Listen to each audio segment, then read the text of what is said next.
The scars should have been her shame. Instead, they became her evidence. Chelsea Woods knelt in the execution cell, silver chains burning her wrists, waiting for the Alpha King to arrive and end her life. The order had been signed 3 weeks ago. Death for murdering her guardian. Roderick Boyd, a respected elder, a pillar of the pack. She didn't deny killing him. But when Alpha King Elias Collins descended those stone steps expecting to judge a cold-blooded murderer, he made one critical mistake. He looked at her back. And the whip marks, the knife wounds, the decade of systematic torture carved into her flesh told him everything the official report had hidden. She wasn't the monster in this story. She was the survivor. If you already feel that tightness in your chest, that anger at what was done to her, that need to know if the Alpha King does the right thing, then hit that like button. Because Chelsea's scars are about to rewrite everything this pack thought they knew about justice. And you? You're going to witness every moment of it. Now let's see what happens when an Alpha King realizes he was sent to execute the wrong wolf. Chapter 1. The Arrival. The northern holding facility smelled like silver and suffering. Elias descended the stone steps with practiced ease, his boots echoing against walls that had witnessed centuries of justice. Behind him, 2 of his royal guards followed in silence, witnesses required by law for all executions. The warden, a grizzled beta named Gerard Sparks, led the way with a torch that cast dancing shadows across ancient stone. "She's been quiet," Gerard said, his voice carefully neutral. "No trouble. Barely eats. Hasn't shifted since we brought her in." "How long has she been here?" Elias asked. 3 weeks. Waiting for your judgment, Your Majesty." 3 weeks in a cell. Waiting to die. Elias had been managing border disputes with the Eastern Territories, completely unaware that his signature on an execution order had been required. His counsel had handled it, reviewed the evidence, confirmed the crime, prepared the paperwork. All he'd needed to do was sign. He'd signed it without question. Chelsea Woods. Age 24. Omega. Convicted of murdering Elder Roderick Boyd in cold blood. The evidence was clear. Her hands had delivered the killing blow. Pack law was absolute. Murder of an elder carried only one sentence. Death.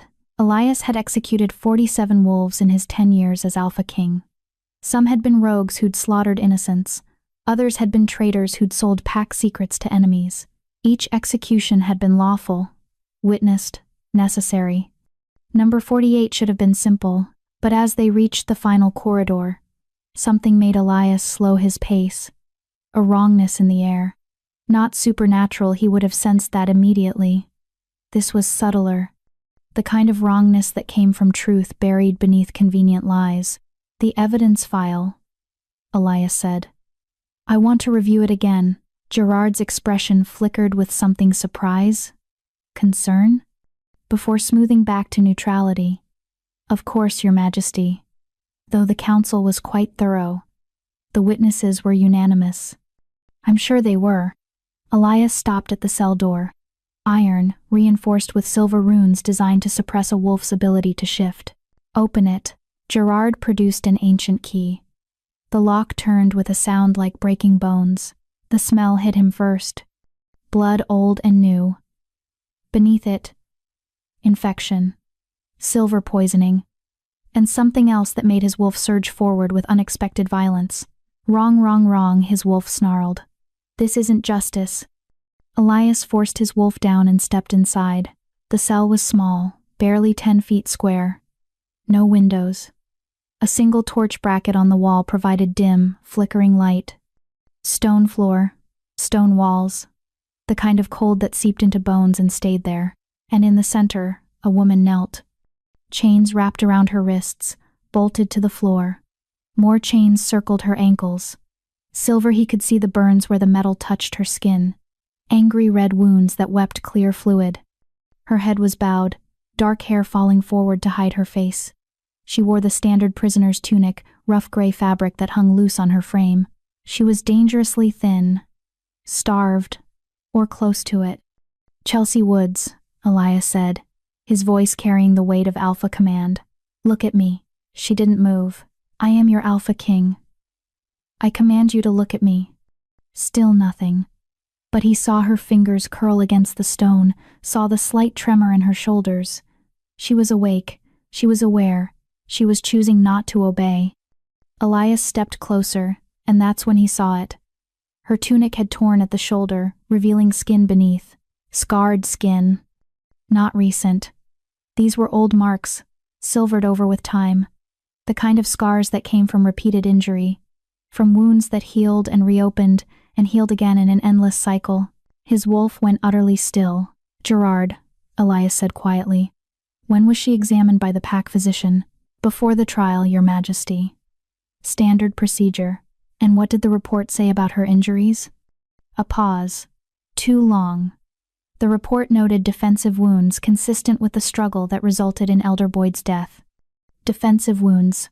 Elias crouched down, bringing himself to her level. "From the front, I assume." "Scratches. Bruises. The kind you'd expect from someone fighting off an attacker." "Yes, Your Majesty." "Then explain to me why she has scars on her back." Silence. Elias reached out slowly, giving her time to pull away. When she didn't, he gently pushed aside the torn fabric of her tunic. The scars were everywhere. Long, deliberate marks that crisscrossed her shoulders and disappeared beneath the fabric. Some were thin knife wounds, perhaps. Others were wider, deeper. Burns. And along her shoulder blades, something that made his stomach turn. Perfectly parallel lines, spaced exactly an inch apart. Whip marks. "These aren't from 3 weeks ago," Elias said, his voice deadly calm. "These are years old. Some of them look like they were inflicted when she was barely more than a child." Gerard said nothing. "I'll ask you once more, and I suggest you answer truthfully. When the pack physician examined her, did he note these scars?" The examination focused on injuries relevant to the crime. "Did he note these scars?" Gerard's jaw tightened. "No, Your Majesty, he did not." Elias stood slowly, carefully, because if he moved too quickly, he would do something irreversible. His wolf was howling for blood, demanding he tear apart everyone who'd allowed this, who'd hidden this, who'd sent him here to execute a woman without giving him the full truth. "Leave us," he said. "Your Majesty, protocol requires." "I said leave. All of you. Now." The command hit with alpha force. Gerard and the 2 guards stumbled back, their wolves forced into submission. They retreated from the cell, and Elias heard the door close behind them with a hollow boom. Then it was just him and the woman kneeling in chains. "I'm going to ask you some questions," Elias said, his voice gentler now. "And I want you to answer them truthfully. Can you do that?" For a long moment, she didn't respond. Then, slowly, painfully, she raised her head. Silver eyes met his. Not the bright silver of moonlight, but the dull silver of tarnished metal. Eyes that had seen too much, endured too much, survived too much. Eyes that were utterly, devastatingly empty. "Why?" Her voice was barely a whisper, rusted from disuse. "You've already decided. The order is signed. The blade is forged. Why pretend you care about truth now?" "Because I do care," Elias said. "And because something about this case doesn't add up. You're an Omega. Elder Boyd was a high-ranking wolf in your pack. The official report says you attacked him without provocation, that you killed him in cold blood. But these scars," he gestured to her back, "these tell a different story." She laughed. The sound was broken glass and bitter ash. "The scars don't matter. They've never mattered. No one wanted to see them before. Why would they start now?" "Because I'm looking now," Elias said. "And I'm asking, what really happened between you and Elder Boyd?" Chelsea stared at him for a long moment. Then her gaze dropped to the floor, to the chains, to her own scarred hands. "He was my guardian," she said quietly. "After my parents died, I was 14, orphaned, no family, no one to protect me. The pack assigned him to oversee my care." Elias felt ice settle in his chest. "And he hurt you, for 10 years. Her voice was flat, emotionless, as if she were describing someone else's suffering. "The first time was 2 months after my parents' death. He said I was being disrespectful, that I needed to learn my place. That discipline was for my own good." "You reported him." 3 times. To pack leadership, to the council, to anyone who would listen. She looked up at him again, and this time there was something raw in her expression. Something that might have been rage or pain or both. Do you know what they said? That I was exaggerating. That Elder Boyd was a respected member of the pack. That Omegas sometimes had trouble adjusting to authority. That I should be grateful someone was willing to take responsibility for me at all. Elias's hands curled into fists. So they did nothing. They did worse than nothing. They told him I'd complained. And he made sure I never complained again. The implications of that statement hung in the air like poison. The night he died, Elias said carefully. What happened? Chelsea's chains rattled as she shifted, and she gasped a sound of pure agony. The silver was burning deeper. He realized. The longer she knelt here, the worse the poisoning became. I need to examine your wounds, he said. May I? She blinked at him, surprise flickering across her face. You're asking permission? Yes. Why? You're the Alpha King. You could command me. I could, Elias agreed. But I won't. Not for this. So I'm asking, may I examine your wounds to see how badly you're hurt? For the first time since he'd entered the cell, something other than emptiness filled her eyes. Confusion, suspicion, and beneath it, something fragile that might have been hope. Yes, she whispered. Elias moved carefully, aware that any sudden motion might shatter whatever trust was building between them. He circled behind her and gently lifted the torn tunic higher. His wolf snarled in fury. The scars were worse than he'd thought, layered upon each other in patterns that spoke of systematic torture. Not punishment torture, ritual abuse that had been inflicted over years, carefully designed to hurt without killing, to break without destroying completely. Tell me about the night he died, Elias said softly, forcing his rage down. She didn't need his anger right now. She needed his attention. Chelsea's breathing had gone shallow. It was like all the other nights. He came to my quarters after dark, drunk, angry about something I never knew what. I tried to leave. He wouldn't let me. So I fought back. You'd never fought back before? I'd tried, early on, but he was so much stronger, and every time I resisted, the punishment was worse. So I learned to endure, to survive, to wait for it to be over. What changed that night? Her voice dropped to barely audible. He had a knife. Elias went very still. All the other times, he used his hands, his fists, a belt sometimes. But that night, he brought a knife. And I realized, her voice cracked, I realized he was going to kill me. That he'd finally decided I wasn't worth keeping alive anymore. So I fought, really fought. We struggled. The knife, it was in his hand. And then it wasn't. And then, she stopped, swallowed hard. And then it was over, she finished. He was on the floor, bleeding, dead. And I was alive. Self-defense, Elias said. That's self-defense. That's not murder. Chelsea laughed again, that same broken sound. That's not what the pack decided. They looked at me covered in his blood, holding the knife, and they saw a murderer, an Omega who'd killed her elder. They didn't ask why. They didn't look at my wounds. They didn't care that I was the one covered in defensive injuries while he only had the single stab wound that killed him. They should have investigated. They investigated exactly as much as they wanted to, Chelsea interrupted. Just enough to confirm I'd done it. Not enough to ask why. Because if they asked why, they'd have to admit they knew. That they'd always known. That they'd chosen to look away for 10 years, while one of their respected elders systematically abused an orphaned Omega. She met his eyes again, and this time the rage was visible, burning beneath the exhaustion and pain. So yes, Alpha King, I killed him. I don't deny it. I would do it again if given the chance. Because I chose to live. And if that makes me a monster in your pack's eyes, then execute me. At least it will be over. Elias stared at her. At this woman who should have been broken beyond repair but somehow still knelt here, still breathed, still burned with the fierce will to survive. His wolf had gone quiet. Not retreating, but watching. Recognizing. Mate, his wolf whispered. Our mate. No. Elias shoved the thought away violently. This wasn't the time.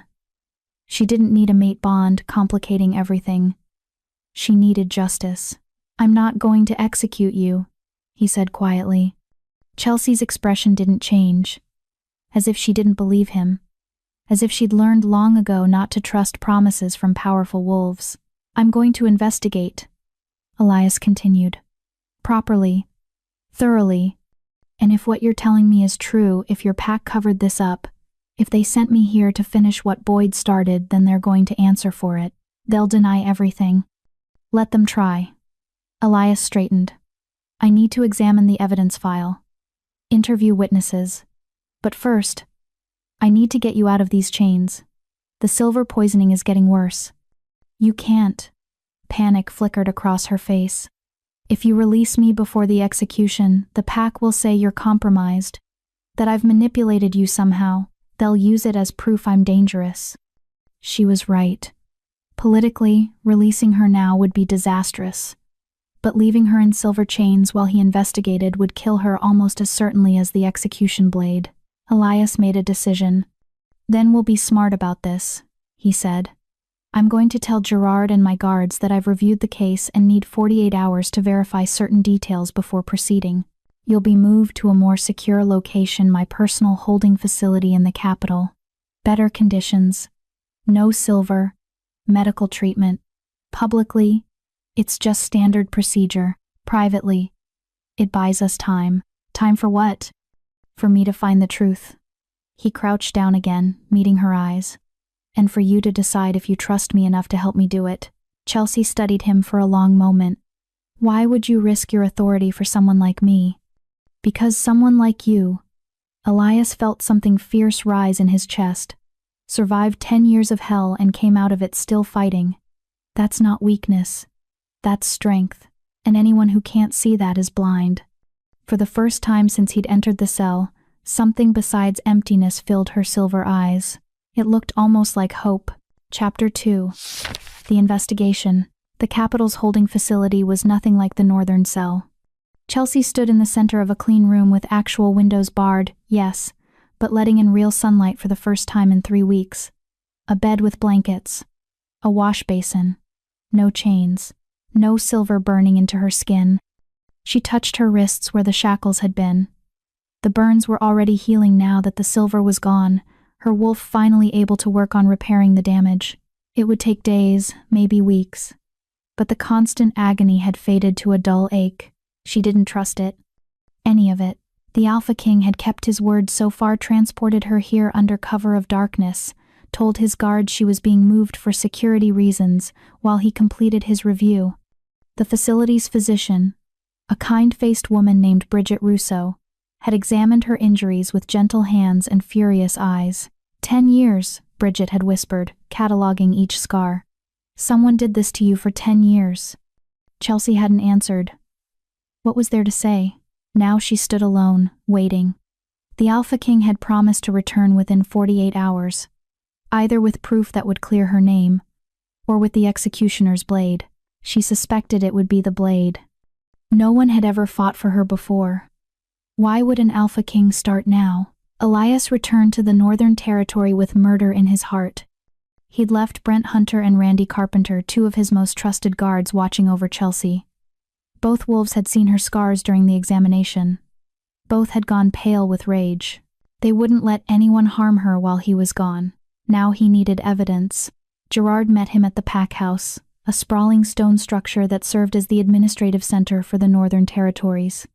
The warden's expression was carefully neutral, but Elias could smell the anxiety rolling off him. Your Majesty, Gerard said. I wasn't expecting you to return so quickly. I need to see the complete investigation file on the Boyd case, Elias said. Everything. Witness statements, medical reports, physical evidence, all of it. Of course. Though as I mentioned, the council was quite thorough. Then showing me the complete file shouldn't be a problem. Gerard's jaw tightened, but he led Elias to the pack house archives. The file was thinner than it should have been. Much thinner. Elias spread the documents across a table and began reading. Incident report. Chelsea Woods discovered standing over Elder Roderick Boyd's body. Blood on hands and clothing. Murder weapon. Kitchen knife. Found at scene. Suspect confessed immediately. Witness statement: Jesse Tyler, Beta. I heard screaming and found the suspect with the knife. Elder Boyd was already dead. She admitted she'd killed him. Witness statement: Luella Jimenez, Omega. The suspect had been acting strange for weeks. Withdrawn. Aggressive. I wasn't surprised when I heard what happened. Medical examiner report. Single stab wound to the chest, piercing the heart. Death would have been nearly instantaneous. Victim shows no defensive wounds. Suspect shows minor cuts and bruises consistent with the struggle. Elias read through everything twice, then a third time. Where's the psychological evaluation? He asked. Gerard blinked. I'm sorry? PAC law requires a psychological evaluation for any Omega accused of killing a higher-ranking wolf, to determine if they were of sound mind, if there were mitigating circumstances. Where is it? I believe the council deemed it unnecessary given the confession. The council doesn't get to deem anything unnecessary. It's PAC law. Elias's voice had gone cold. Who conducted the investigation? Who interviewed the witnesses? Elder Leonard Dodson oversaw the proceedings. Boyd's best friend. Elias remembered now. He'd signed the execution order, but he'd also noted the investigator's name.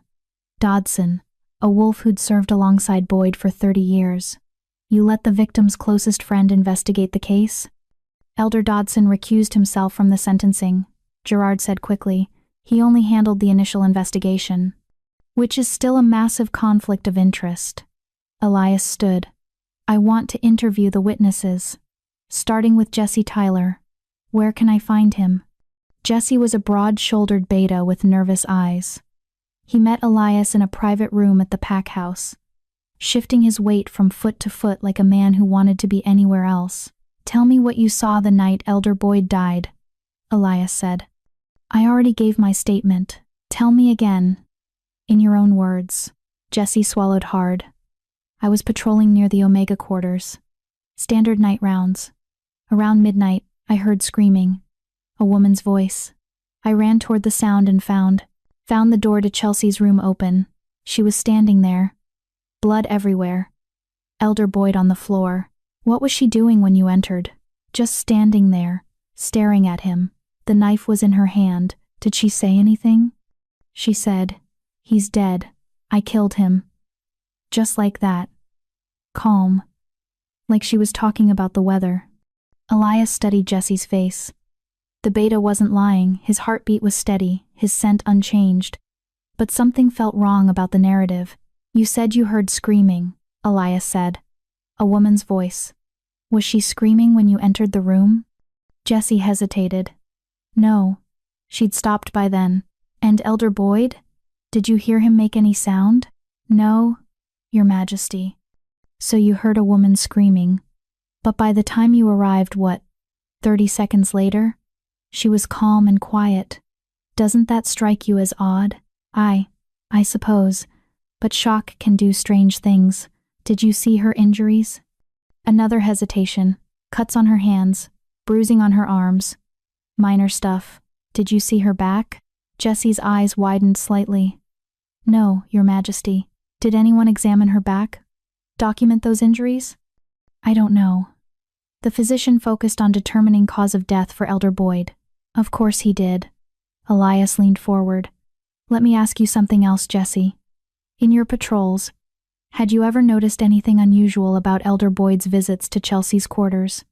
The beta's sense spiked with anxiety. I don't understand. Yes, you do. Boyd was her guardian. He visited her regularly, sometimes late at night. Did you ever wonder why? Jesse's mouth opened, closed. His face had gone pale. You knew, Elias said quietly. You knew something was wrong. I didn't know for certain, Jesse said quickly. I mean, I heard things. Rumors. But Elder Boyd was respected. I couldn't just accuse him without proof. What rumors? That he was harsh with her. That he believed in strict discipline. But Omegas can be difficult. and guardians have the right to correct behavior. Beating someone bloody isn't correction. Elias's voice had gone lethal. It's abuse. And you knew, maybe not the full extent, but you knew something was wrong, and you did nothing. Jesse's wolf forced him to lower his eyes. I'm sorry, Your Majesty. Sorry doesn't help her. Did you tell any of this to Elder Dodson during the investigation? He didn't ask about Boyd's relationship with Chelsea. Only about what I saw that night. Convenient. Elias stood. You're dismissed. But Jesse? If I find out you're hiding anything else, anything at all, you'll answer for it. Understood? Yes, Your Majesty. Luella was next. The Omega was older, maybe 50, with kind eyes that didn't match the coldness of her witness statement. You said Chelsea had been acting strange, Elias said. Withdrawn. Aggressive. Can you elaborate? Luella twisted her hands together. She'd always been quiet. But in the weeks before it happened, she barely spoke to anyone. Wouldn't join us for meals. Stayed in her quarters whenever possible. Did you ask her why? I tried. She said she was fine, but she had this look in her eyes, like she was somewhere else, somewhere far away. Did you notice any injuries on her during this time? Luella's hands stilled. Injuries? Bruises, cuts, burns, anything that might suggest someone was hurting her. The Omega's scent shifted. Fear, guilt. You saw something, Elias said. Once. About a month before it happened. I brought her some food because she'd missed dinner again. Her sleeve was pushed up, and I saw bruises, finger marks on her arm, like someone had grabbed her hard. What did you do? I asked if she was all right. She pulled her sleeve down and said she'd tripped, caught herself on a door frame. Luella's voice dropped to a whisper. I knew she was lying, but I didn't push. I should have pushed. Why didn't you? Tears welled in Luella's eyes. Because I was afraid. Elder Boyd had a temper. Everyone knew it. And if I accused him of hurting his ward without proof, he could make my life very difficult. Omegas don't have much protection in this pack, Your Majesty. We survive by not making waves. So you said nothing. I said nothing, Luella agreed, shame thick in her voice. And then she killed him. And I told myself it was proof she'd been dangerous all along. That I'd been right not to interfere. But the truth is, I was a coward. I saw her suffering, and I chose my own safety over hers. At least this one was honest about her failure. In your statement, you said she'd been acting aggressive, Elias said. Can you give me an example? Luella thought for a moment. About 2 weeks before the incident, another Omega, Kara Lawrence, made a comment about Chelsea always looking tired. Chelsea snapped at her. Said if Kara was so concerned, maybe she should mind her own business. It wasn't like her. She was usually so passive. That's your example of aggression? She told someone to mind their own business? It was the way she said it. Sharp, angry. Like something inside her had shifted, or like something inside her had finally broken, Elias thought. Like someone who'd endured years of abuse and was running out of strength to stay silent.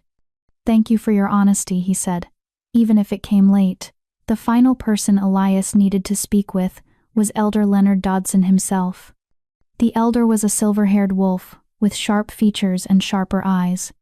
He received Elias in his study, a room lined with books and pack law texts. Your Majesty, Dodson said, I heard you'd moved the prisoner to the capital. Unusual, but within your rights. I have questions about your investigation, Elias said, not bothering with pleasantries. Of course. Though I assure you, everything was conducted according to pack law. Was it? Elias pulled out the thin file. There's no psychological evaluation. No documentation of the victim's relationship with the accused. No investigation into possible provocation or self-defense. What you conducted was a confirmation of guilt, not an investigation. Dodson's expression hardened. The suspect confessed. Your Majesty. She admitted to killing Boyd.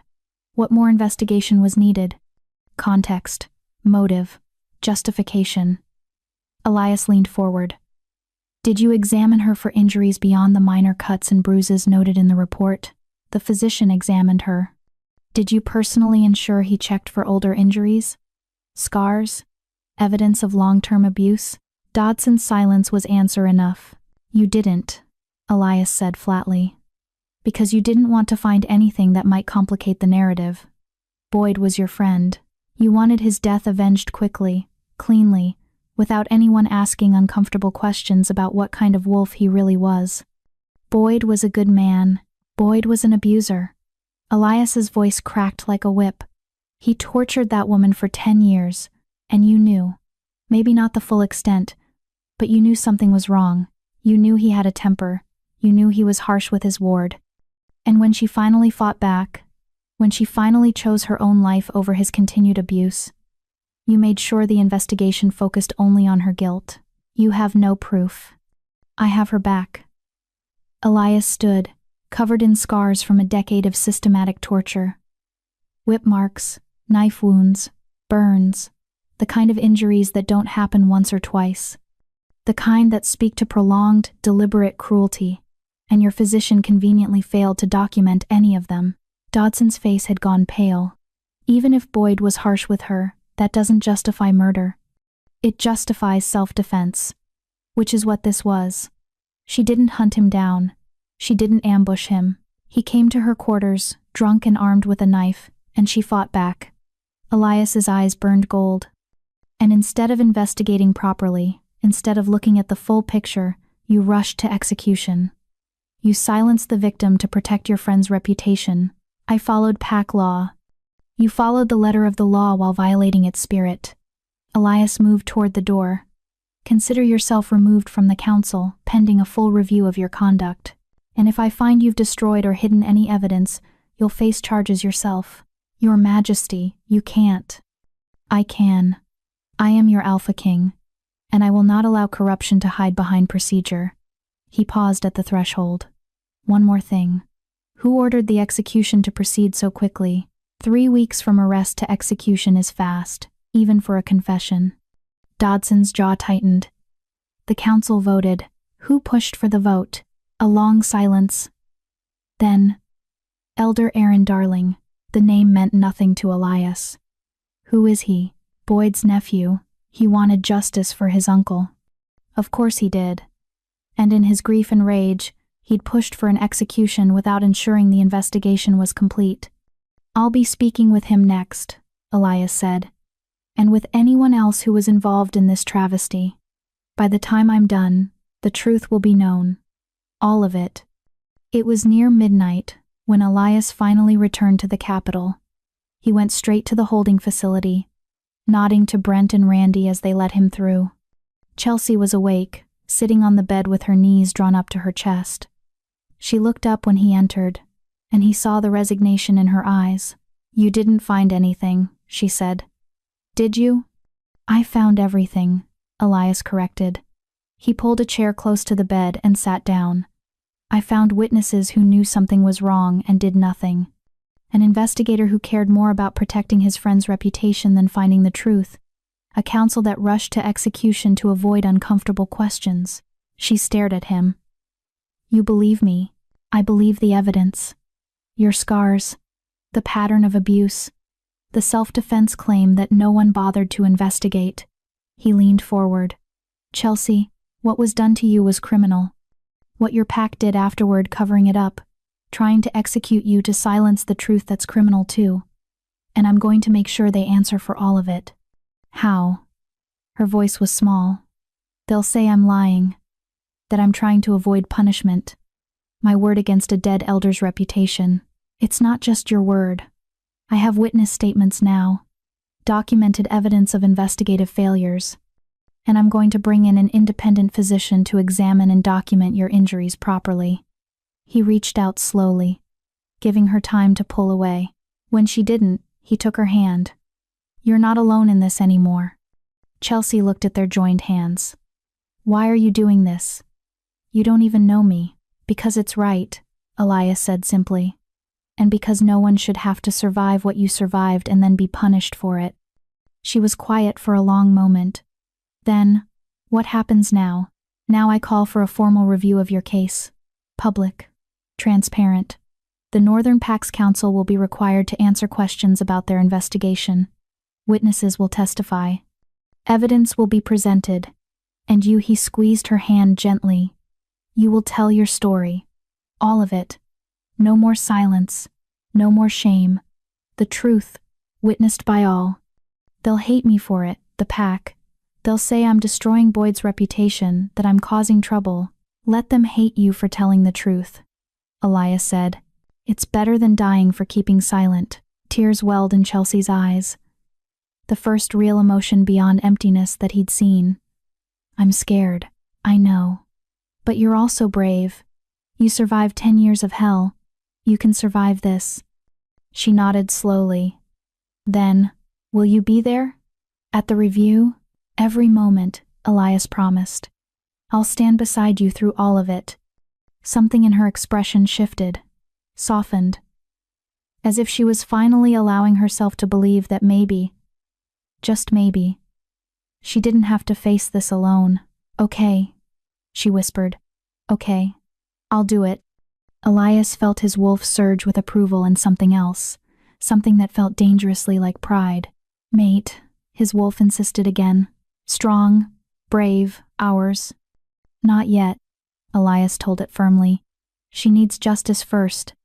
Everything else comes after. But as he sat there, holding the hand of a woman who should have been broken but somehow remained whole, he couldn't deny the truth. His wolf had already chosen. Now he just had to make sure she survived long enough to choose him back. Chapter 3. The Review.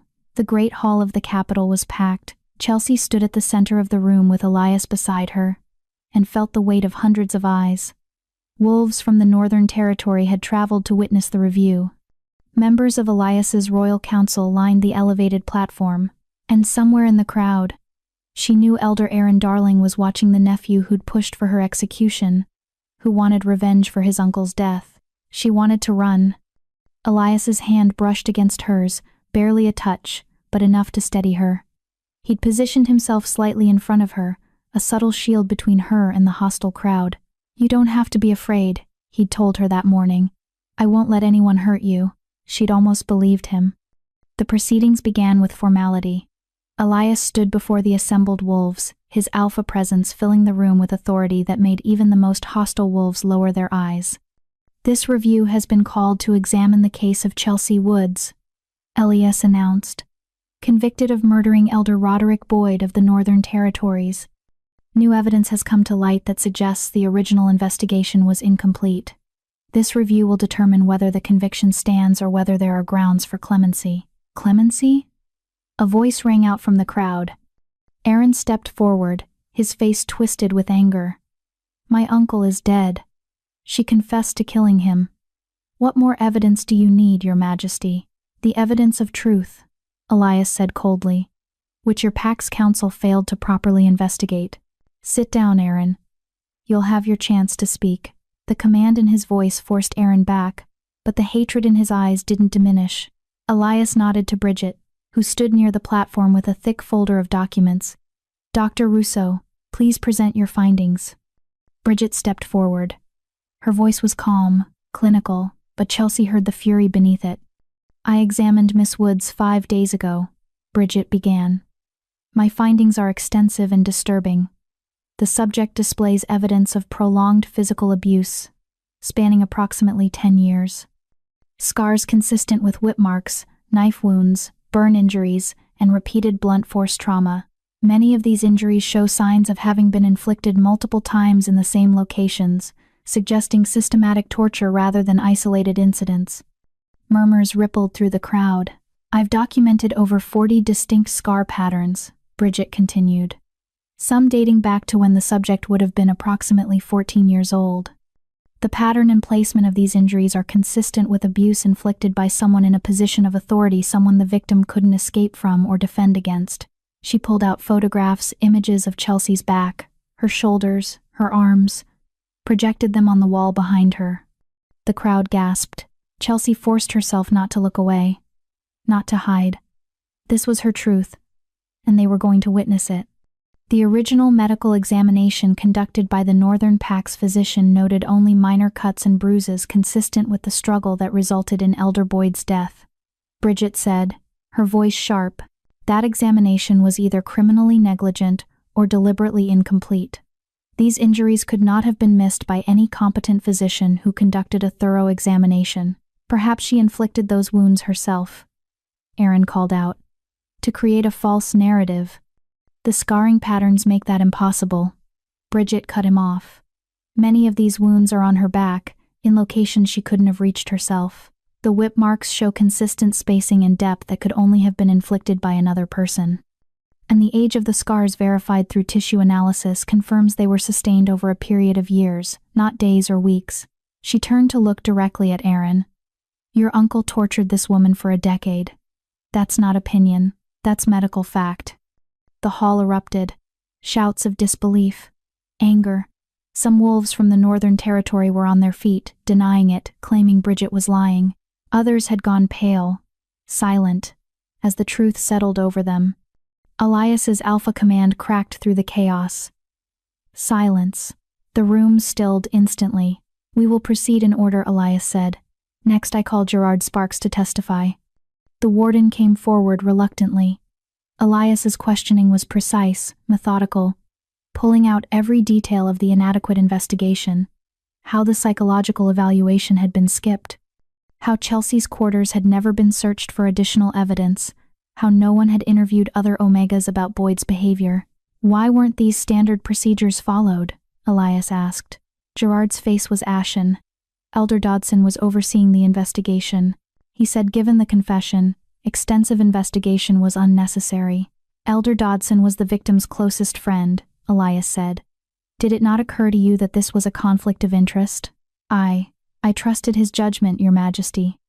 Your trust was misplaced. Elias dismissed him with a gesture. I called Jesse Tyler. The beta's testimony was damning in its honesty. Yes, he'd heard rumors about Boyd's harsh treatment of his ward. Yes, he'd seen Chelsea with unexplained injuries on occasion. No, he'd never reported it because he hadn't wanted to accuse a respected elder without proof. So you chose to do nothing, Elias said. I'm sorry, Jesse whispered. Sorry doesn't change what happened. Sit down. Luella testified next, her voice breaking, as she described the bruises she'd seen, the withdrawal she'd noticed, the way Chelsea had stopped speaking to anyone in the weeks before Boyd's death. She was isolating herself, Luella said, like she was trying to disappear. I see it now, she was preparing to die. She'd given up hope that anyone would help her. And yet when she finally fought back, Elias said quietly, when she chose to live instead of die, your pack condemned her for it. Luella had no answer. Finally, Elias turned to Chelsea. Miss Woods, are you willing to testify? She'd known this moment was coming, had practiced what she would say. But now, standing before hundreds of wolves who'd already decided she was guilty, the words felt impossible. Elias moved closer. You don't have to do this, he said softly, too quiet for anyone else to hear. I have enough evidence to recommend clemency. You don't have to relive it in front of them. She looked at him, at this Alpha King who'd come to execute her and instead had fought for her, who'd believed her when no one else had, who'd promised to stand beside her. Yes, I do, she said. They need to hear it. All of it. Something fierce and proud flashed in his eyes. He nodded once, then stepped back. Chelsea faced the crowd. My name is Chelsea Woods, she began. Her voice shook, but she forced it steady. I was 14 years old when my parents died. The pack assigned Roderick Boyd as my guardian. He was a respected elder. Everyone trusted him, including me. She told them everything. The first time he'd hit her, claiming she'd been disrespectful. How she'd believed him, believed she deserved it, believed she needed to be better. The escalation over months and years. Fists becoming belts. Belts becoming knives.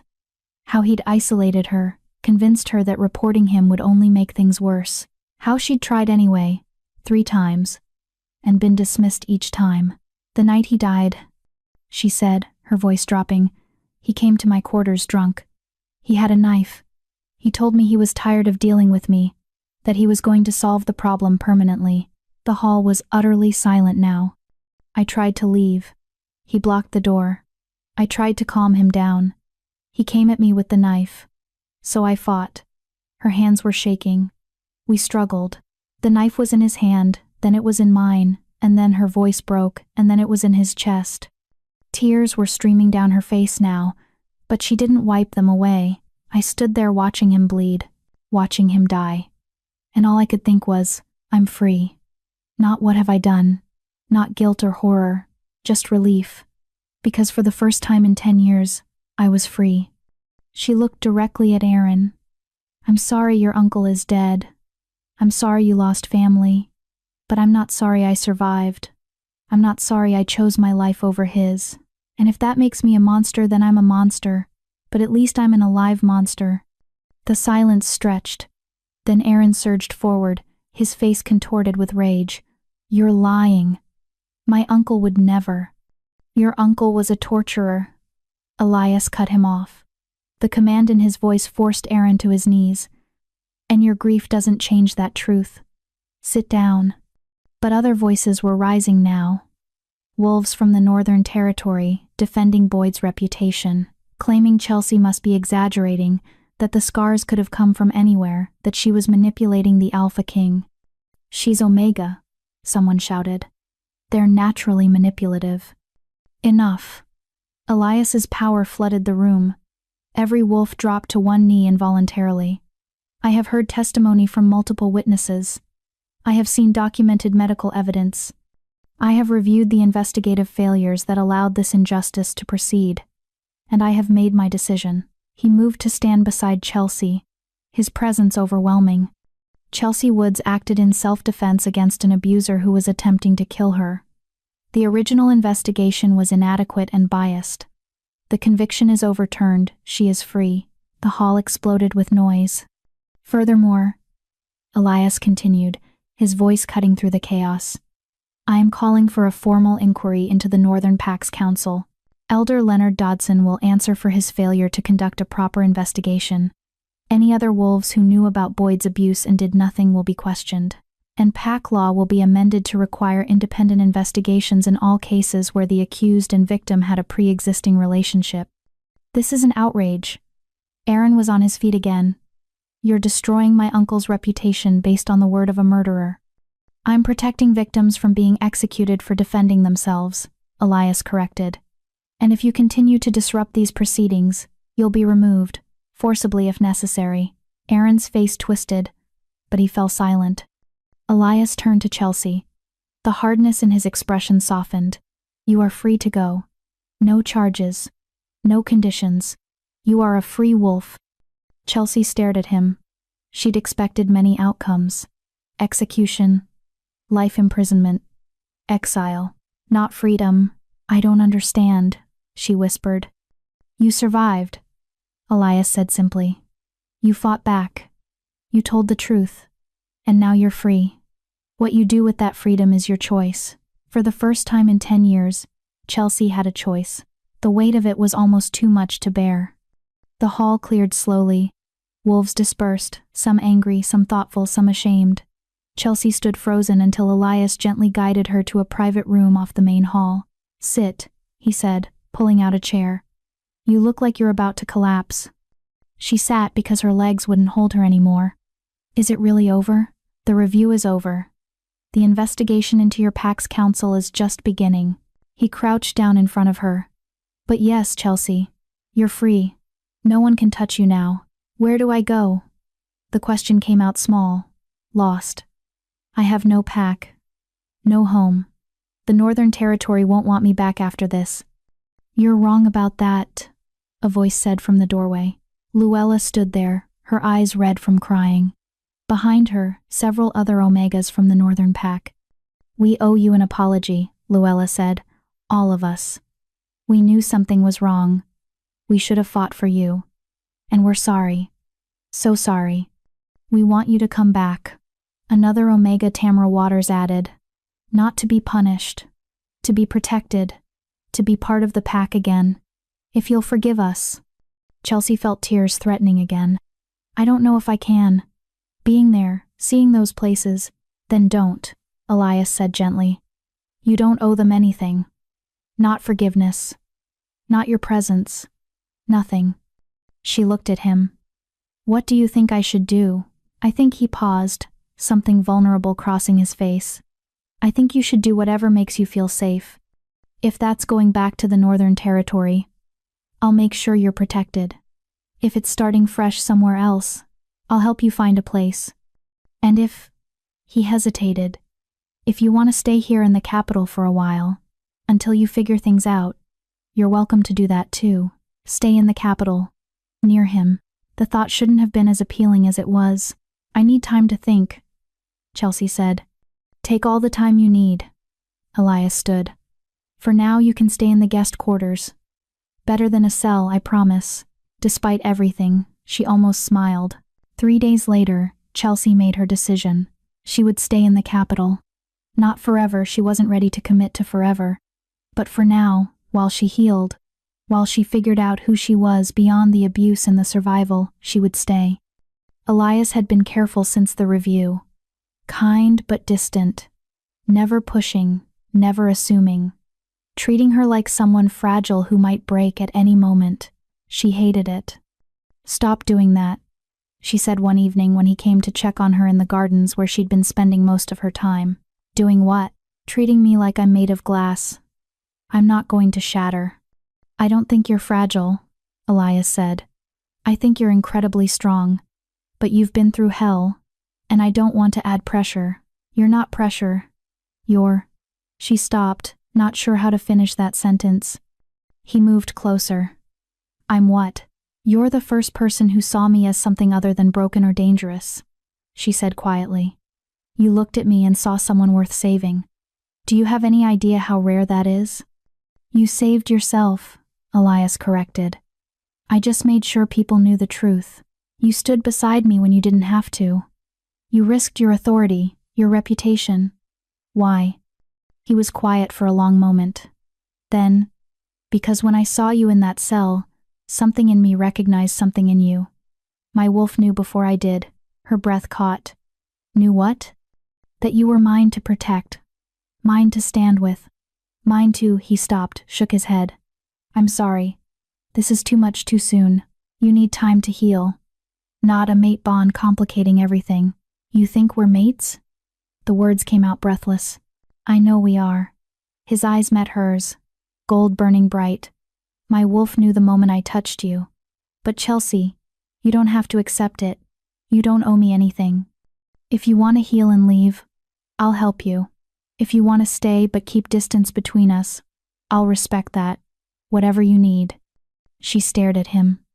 This alpha king who'd come to execute her, and instead had given her back her life, who'd fought for her, who'd believed her, who was now offering her a mate bond with no pressure, no expectations.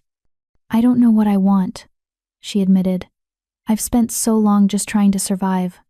I don't know how to want things for myself. Then take your time, Elias said gently. Figure it out. I'm not going anywhere. Promise? Promise. And for the first time in her life, Chelsea believed a promise from a powerful wolf, because this one had already proven he kept his word. Chapter 4. Healing. 6 weeks passed in the capital, and Chelsea slowly learned what it meant to be free. She woke each morning in a comfortable room with soft blankets and morning light streaming through real windows. She ate meals when she was hungry, not on someone else's schedule. She walked the gardens without permission, spoke without fear, existed without constantly calculating how to avoid pain. It was strange, unsettling. Sometimes she caught herself tensing at footsteps, flinching at raised voices, waiting for punishment that never came. Bridget helped. The physician had taken a personal interest in Chelsea's recovery, both physical and mental. They met twice a week, and Bridget never pushed, never demanded, just offered space for Chelsea to process everything she'd survived. Healing isn't linear, Bridget told her during one session. Some days you'll feel strong, other days the weight will crush you. Both are normal. When does it stop hurting? Chelsea asked. The physical scars will fade. The emotional ones? Bridget's smile was sad. Those take longer. but they do heal. I promise. Elias kept his distance, true to his word. He checked on her daily brief conversations in the garden, shared meals in the informal dining room, walks through the capital's markets when she needed air, but he never pushed for more. Never mentioned the mate bond again. His restraint was both comforting and frustrating. Chelsea found herself noticing things about him. The way he listened with complete attention when she spoke. How he positioned himself between her and crowds without making it obvious. The kindness in his eyes when he thought she wasn't looking. The way his wolf surfaced whenever she was near. Not aggressive. Just present. Watching over her. She wasn't sure what she felt for him yet. Gratitude, certainly. Respect, safety. And beneath it all, something warmer that she was afraid to name. The 8th week brought unexpected visitors. Chelsea was in the library, a room she'd discovered on her 3rd day, and claimed as her sanctuary when Brent appeared in the doorway. "Miss Woods," he said formally, though she'd asked him a dozen times to just call her Chelsea. "There are wolves from the Northern Territory requesting an audience. They say it's important." Her stomach clenched. "Who?" "Luella Jimenez and several other Omegas. The Alpha King can turn them away if you're not ready." "No." Chelsea closed her book. "I'll see them." Brent led her to a private receiving room. Luella was there with Tamra and 3 other Omegas Chelsea recognized from her old pack. They all stood when she entered, and the guilt on their faces was painful to witness. "Thank you for seeing us," Luella said. "We know we have no right to ask anything of you." "Then why are you here?" Chelsea kept her voice neutral. Tamra stepped forward. "Because we need your help. And because we owe you the truth about what's been happening since the review." Chelsea gestured for them to sit. "Tell me." What they described made her blood run cold. After the review, Elder Dodson had been removed from the council pending investigation. Aaron, consumed by rage at his uncle's exposed crimes, had begun gathering supporters, wolves who believed Boyd's reputation was more important than the truth, who thought Chelsea had manipulated the Alpha King, who wanted the old order restored. "He's been pressuring Omegas," Luella said quietly. "Asking questions about you. Trying to find dirt. Anything he can use to prove you lied. And when we refuse to help him..." She trailed off. "What does he do?" Chelsea asked, though she already knew. "He makes things difficult," Tamra said. "Suddenly our work assignments are harder. Our rations are short. We're excluded from pack activities. It's not overt enough to report, but it's deliberate. And it's not just us," another Omega, Angelita Campos, added. "Any wolf who spoke in your defense, who acknowledged Boyd's abuse, they're being targeted too. Jesse lost his patrol position. Others have been demoted. Aaron is systematically punishing anyone who sided with truth over loyalty." Chelsea's hands clenched into fists. "Where is the Northern Pack's Alpha during all this? Why isn't he stopping it?" The Omegas exchanged glances. "Alpha Greg Gleason is conflicted," Luella said carefully. "He's old. Tired. Aaron has been whispering in his ear, convincing him that the pack is falling apart because you destroyed their unity. That the only way to restore order is to discredit you, to make it clear that Boyd's reputation still matters. So he's letting Aaron terrorize wolves who told the truth." Fury burned in Chelsea's chest. "That's what you came to tell me?" "We came because we need you to speak to the Alpha King," Tamra said. "Aaron is planning something. We don't know what, but he's been meeting with wolves from other territories. Wolves who are uncomfortable with how the review went, who think Elias overstepped his authority. He's building a coalition," Chelsea said, understanding, "to challenge Elias's ruling. Or worse," Luella whispered. "Some of the wolves he's been meeting with are known for violence, for taking matters into their own hands when they disagree with authority." The implication hung heavy in the air. Aaron wanted revenge, and if he couldn't get it legally, he might try other methods. Chelsea found Elias in his study, reviewing reports. He looked up when she entered, and concern immediately crossed his face. "What's wrong?" She told him everything the Omegas had revealed. His expression grew darker with each word. "I should have anticipated this," he said when she finished. "Aaron's grief made him dangerous. I should have had him watched more closely. It's not your fault." It's absolutely my fault. I exposed Boyd's crimes, but didn't consider the fallout for wolves who supported the truth. He stood, already moving toward the door. I'll send guards to the Northern Territory immediately. Anyone Aaron has been targeting will be offered protection. That's not enough. Chelsea moved to block his path. You can't just protect us. Aaron will see that as more proof you're compromised. That I've corrupted you. It will fuel his narrative. I don't care about his narrative. You should. Because if other alphas start believing it, if they start thinking you're making decisions based on a mate bond rather than justice, your authority is undermined. She met his eyes. Aaron isn't just attacking me. He's attacking you through me. Elias was quiet for a long moment. What do you suggest? Let me go back. Absolutely not. Hear me out. No. His voice was flat. Final. I will not send you back to a territory where wolves want to hurt you. That's not happening. I'm not suggesting I go alone, Chelsea said. But if I stay hidden here while Aaron spreads lies, it makes me look guilty. Like I'm afraid to face my old pack. It gives him power. I don't care about his power. I care about your safety. And I care about the wolves suffering because they defended me. Her voice rose. Luella, Tamara, Jesse, they chose truth over comfort, and now they're being punished for it. I can't let that stand. So what? You walk back into the Northern Territory and Aaron does what? Apologizes. Backs down. Elias shook his head. He'll escalate. He'll try to hurt you to prove a point. Then you come with me, Chelsea said. Official visit. Alpha King checking on his territories. You can see Aaron's behavior firsthand. Address the pack directly. Make it clear that anyone retaliating against truth-tellers will answer to you. And you think Aaron won't see through that? I think Aaron will have to behave if you're there. And if he doesn't, if he reveals his true nature in front of witnesses, you'll have grounds to remove him from the pack entirely. Elias stared at her. You're asking me to use you as bait. I'm asking you to let me stand up for the wolves who stood up for me. She moved closer. I've been hiding long enough, Elias. I've been the victim long enough. I need to do this. Not just for them. For me. She saw the conflict in his expression, the desire to protect her warring with respect for her autonomy. Finally, he exhaled slowly. If we do this, if it's on my terms, you don't go anywhere without guards. You don't meet with Aaron alone. And at the first sign of danger, we leave. Immediately. No arguments. Agreed. I mean it, Chelsea. Your safety is non-negotiable. I know. She reached out tentatively, placed her hand on his arm. Thank you. For trusting me. His hand covered hers. Warm and steady.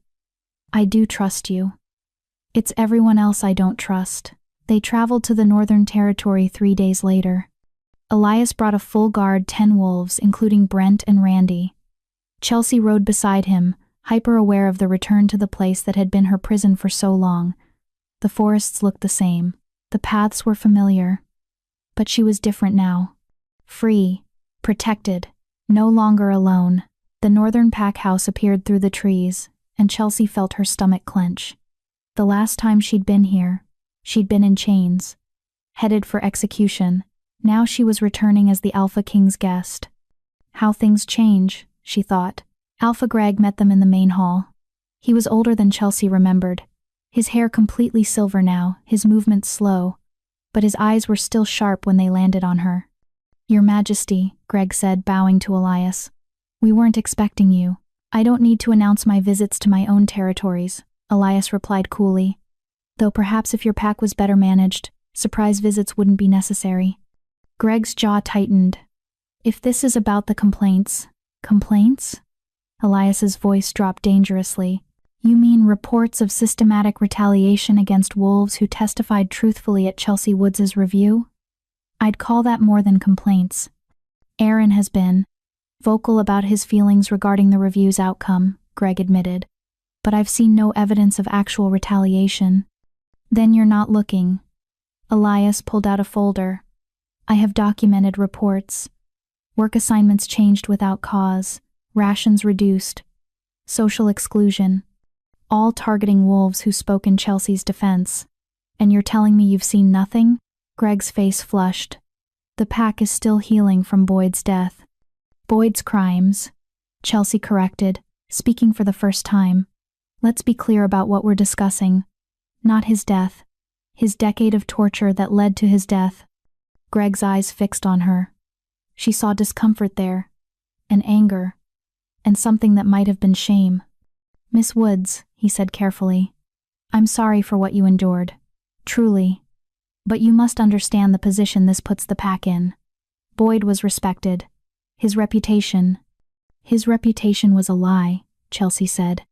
And protecting that lie over the truth is what got us here. Before Greg could respond, the hall doors burst open. Aaron strode in with half a dozen wolves at his back. His face twisted when he saw Chelsea. You brought her here? He spat at Greg. You let that murderer walk into our pack house? Watch your tone, Elias said, his alpha power filling the room. And remember who you're speaking about. I know exactly who I'm speaking about.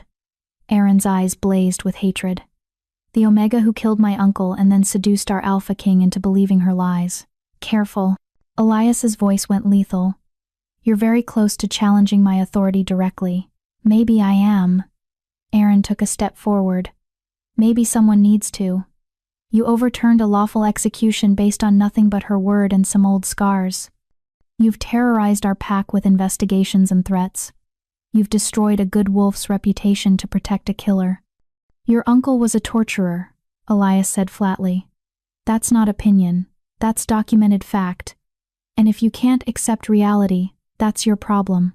But take one more step toward Chelsea with that aggression, and it becomes my problem.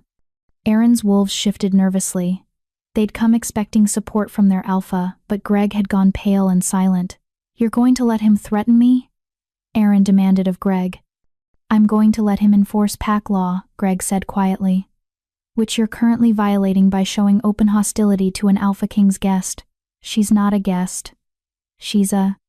He didn't get to finish. Elias moved with alpha speed, crossing the space and gripping Aaron's throat in one smooth motion. Listen very carefully, Elias said softly.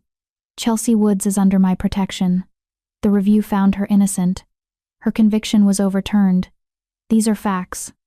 And if you continue to harass her or anyone who supported her, I will remove you from this pack permanently. Do you understand? Aaron couldn't speak with Elias's hand on his throat, but the fury in his eyes was answer enough. Elias released him with a slight shove. Aaron stumbled back, gasping. Now, Elias said, addressing the room, let's discuss how this pack is going to move forward, because the current situation is unacceptable. The meeting lasted 3 hours. Elias outlined new protocols. Independent oversight for the Northern Pack's Council. Regular check-ins from Royal Guards. Mandatory training on recognizing and reporting abuse. And consequences, severe consequences for anyone found retaliating against wolves who'd told the truth. Aaron sat silent through all of it, but his hatred never wavered. When the meeting finally ended, Chelsea stepped outside for air. The sun was setting, casting long shadows across the pack house grounds. She walked to the edge of the clearing, needing distance from the tension inside.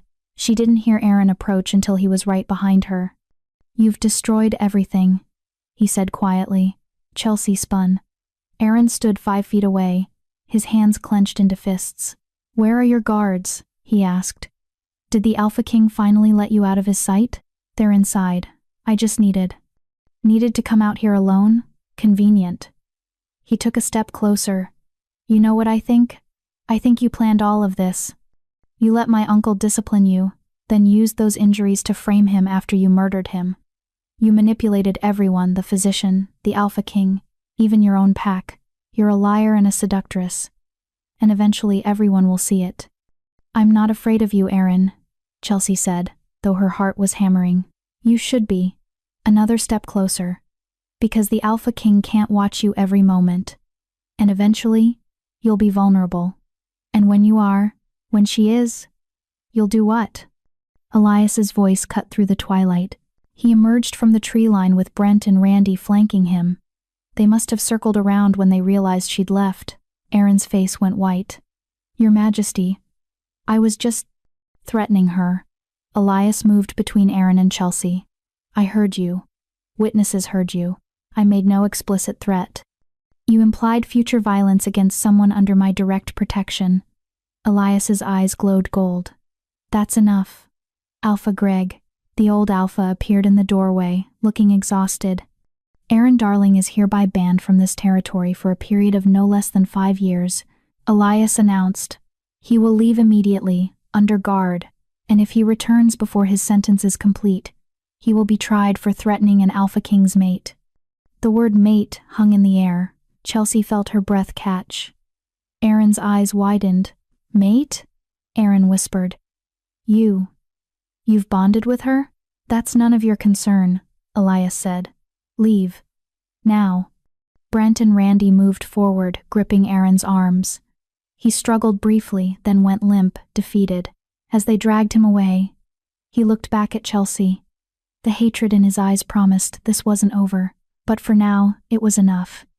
Later, in the guest quarters Greg had provided, Chelsea finally confronted Elias about his declaration. You called me your mate, she said. In front of everyone. Elias had been staring out the window. Now he turned to face her. I needed to make the threat to you clear. Threatening my mate carries harsher consequences than threatening a guest.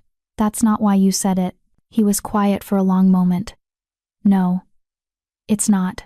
Then why? Because it's true. He moved closer. I know you're not ready. I know you need time. But Chelsea, that bond exists, whether we acknowledge it or not. And I'm done pretending it doesn't.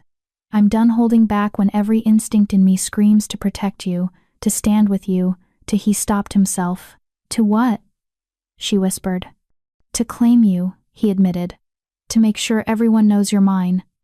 That hurting you means answering to me. That you're not alone anymore. Chelsea stared at him. At this Alpha King who'd saved her, who'd fought for her, who'd just exiled a wolf for threatening her, who'd called her his mate publicly, despite knowing she might never accept the bond. I'm still broken, she said quietly. I still wake up from nightmares. I still flinch at raised voices. I still don't know how to want things for myself. I don't know if I can be what a mate should be. You're not broken. Elias closed the distance between them. You're healing. There's a difference. And I don't need you to be anything except yourself. I don't need you to accept the bond. I just need you to know it exists. That I'm here. That I'll always be here. She looked into his eyes and saw only truth. What if I never fully heal? She asked. What if the damage is permanent? Then we'll navigate it together, he said simply. I'm not going anywhere, Chelsea. Healed, broken, or anywhere in between. You're stuck with me. Despite everything, she felt her lips curve into a small smile. Stuck with you? Completely stuck. Sorry. Should have read the fine print before accepting rescue from an Alpha King. She laughed. Actually laughed. The sound surprised them both. There it is, Elias said softly. I was wondering if I'd ever hear that sound. It feels strange, Chelsea admitted. Being happy, being safe, she paused, being cared for. Get used to it, he said. Because I plan on making you laugh as often as possible. She reached out tentatively, touching his hand. Thank you.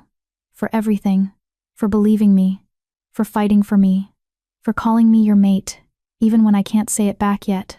Yet, he caught the word. Does that mean? It means I'm trying, Chelsea said.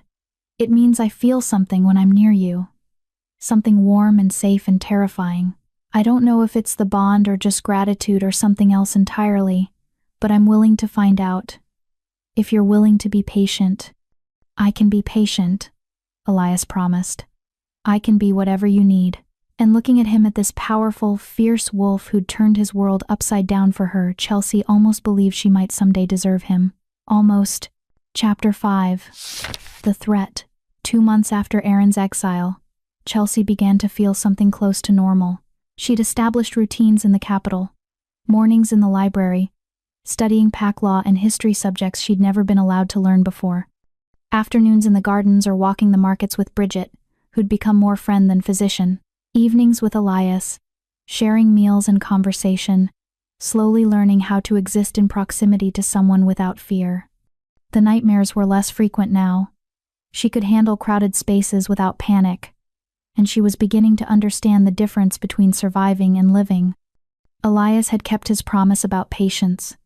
He never pushed, never demanded more than she could give, but his presence was constant, steady, and warm and safe. And slowly, carefully, Chelsea found herself leaning into it.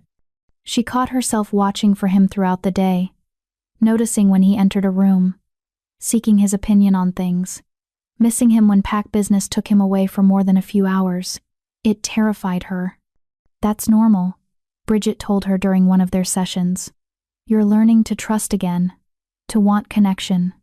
It's supposed to be scary." "What if I get it wrong?" Chelsea asked. "What if I'm only drawn to him because he saved me? Because I'm confusing gratitude with something deeper? Do you think that's what this is?" Chelsea considered. "No, it feels like more, but I'm afraid to trust my own feelings. For so long, my feelings didn't matter. What I wanted didn't matter. Now suddenly I'm supposed to know what I want? How?" "You figure it out one day at a time," Bridget said gently, "and you give yourself permission to change your mind, to be uncertain, to be human." That evening, Chelsea decided to test her uncertainty. She found Elias in his private study, reviewing reports. He looked up when she entered, and the smile that crossed his face made her chest tighten. "Hey," he said, "I was just thinking about you. Good things, I hope." "Always."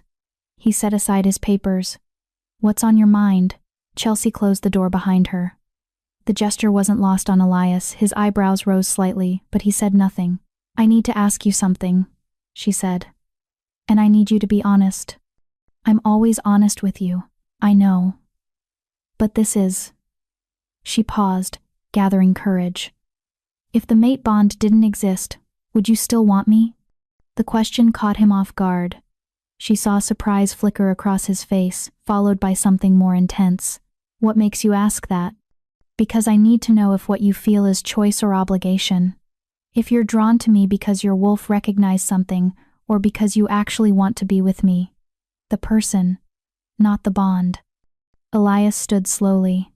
He crossed the space between them, stopping close enough that she could feel his warmth. "The bond told me you were mine to protect," he said carefully. "But everything else? That's choice. I choose to spend my evenings with you instead of working. I choose to listen to your thoughts on pack law, even though you have no formal training. I choose to make you laugh because the sound does something to my chest that has nothing to do with wolf instincts." He reached out, brushing a strand of hair from her face. "The bond might have brought us together," he continued. "But I'm staying because of you. Because you're sharp and brave and stronger than anyone I've ever met. Because you challenge me. Because when I'm with you, I'm not just an alpha king. I'm just... me." Chelsea felt tears threaten. "I don't know how to do this. How to be someone's mate. I don't know what you need from me. I don't need anything from you." Elias interrupted gently. "I want your company. Your trust. Your presence. But needs? Chelsea, you don't owe me anything. Not now. Not ever. What if I can't give you what a mate should? What if I'm too damaged?" "Stop." His hands framed her face. "You are not damaged. You are healing. And whatever you can give, whenever you're ready to give it, that's enough. You're enough." She searched his eyes for lies, for hidden expectations, for the traps she'd learned to anticipate, but she found only truth. "I think I'm starting to feel it," she whispered. "The bond. Or maybe just you. I don't know the difference. But when you're near, something settles in me. When you're gone, I notice the absence. And sometimes, when you look at me the way you're looking at me now, I want..." She stopped, afraid to finish. "What do you want?" His voice was rough. "I want to kiss you." The admission came out breathless. "I want to know if it's the bond or if it's real. I want to feel something besides fear and pain. I want to know if I can." "Can I touch you?" Elias asked. She nodded. He leaned in slowly, giving her time to pull away, to change her mind. His lips brushed hers, soft and questioning. Not demanding, just offering. Chelsea froze for a heartbeat. Then something inside her surrendered. She kissed him back. It was gentle, careful, nothing like the violence she'd known. His hands stayed on her face, warm and steady, grounding her, and when she made a small sound, surprise or relief or both, he pulled back immediately. "Too much?" he asked. "No." She touched her lips, amazed. "Not enough." His smile was devastating. "We can take this as slow as you need." "What if I don't want slow?" The words surprised her, but they were true. She was tired of being afraid, tired of letting fear dictate her choices. "What if I want to try?" "Try what?" "Being your mate. Really being it. Not just accepting the bond, but choosing it. Choosing you." Elias went very still. "Chelsea, you don't have to rush." "I'm not rushing, I'm choosing." She took his hand, placed it over her heart. "I'm choosing to trust you. To try. To see if I can build something new instead of just surviving in the ruins of what was broken." "Are you sure?" "No," she admitted. "I'm terrified. But I want to try anyway, with you. If you'll have me." "If I'll," he laughed, the sound rough with emotion. "Chelsea, I've been yours since the moment I saw you in that cell. The question was never if I'd have you. It was whether you'd have me." She kissed him again, and this time she didn't freeze. This time she let herself feel it, the warmth, the safety, the rightness of being close to someone who chose her back. When they finally broke apart, both breathing hard, Elias rested his forehead against hers.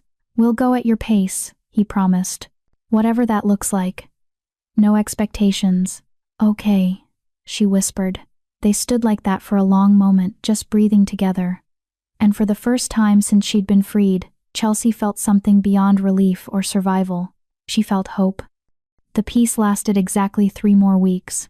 Chelsea was in the markets with Bridget, looking at fabrics for new clothes, her first real shopping trip, her first chance to choose what she wore instead of accepting whatever was provided. She was holding up a deep blue fabric, considering, when she felt it, eyes on her back, watching. She turned quickly. The crowd was thick, wolves moving through the market stalls. Nothing obviously wrong, but her instincts, honed by years of anticipating violence, screamed danger. "What is it?" Bridget asked, noticing her tension. "Someone's watching us. Guards are nearby." Elias made sure. "Not guards. Someone else." Bridget's expression sharpened. She was a physician, not a warrior, but she'd learned to trust Chelsea's instincts. "We should go."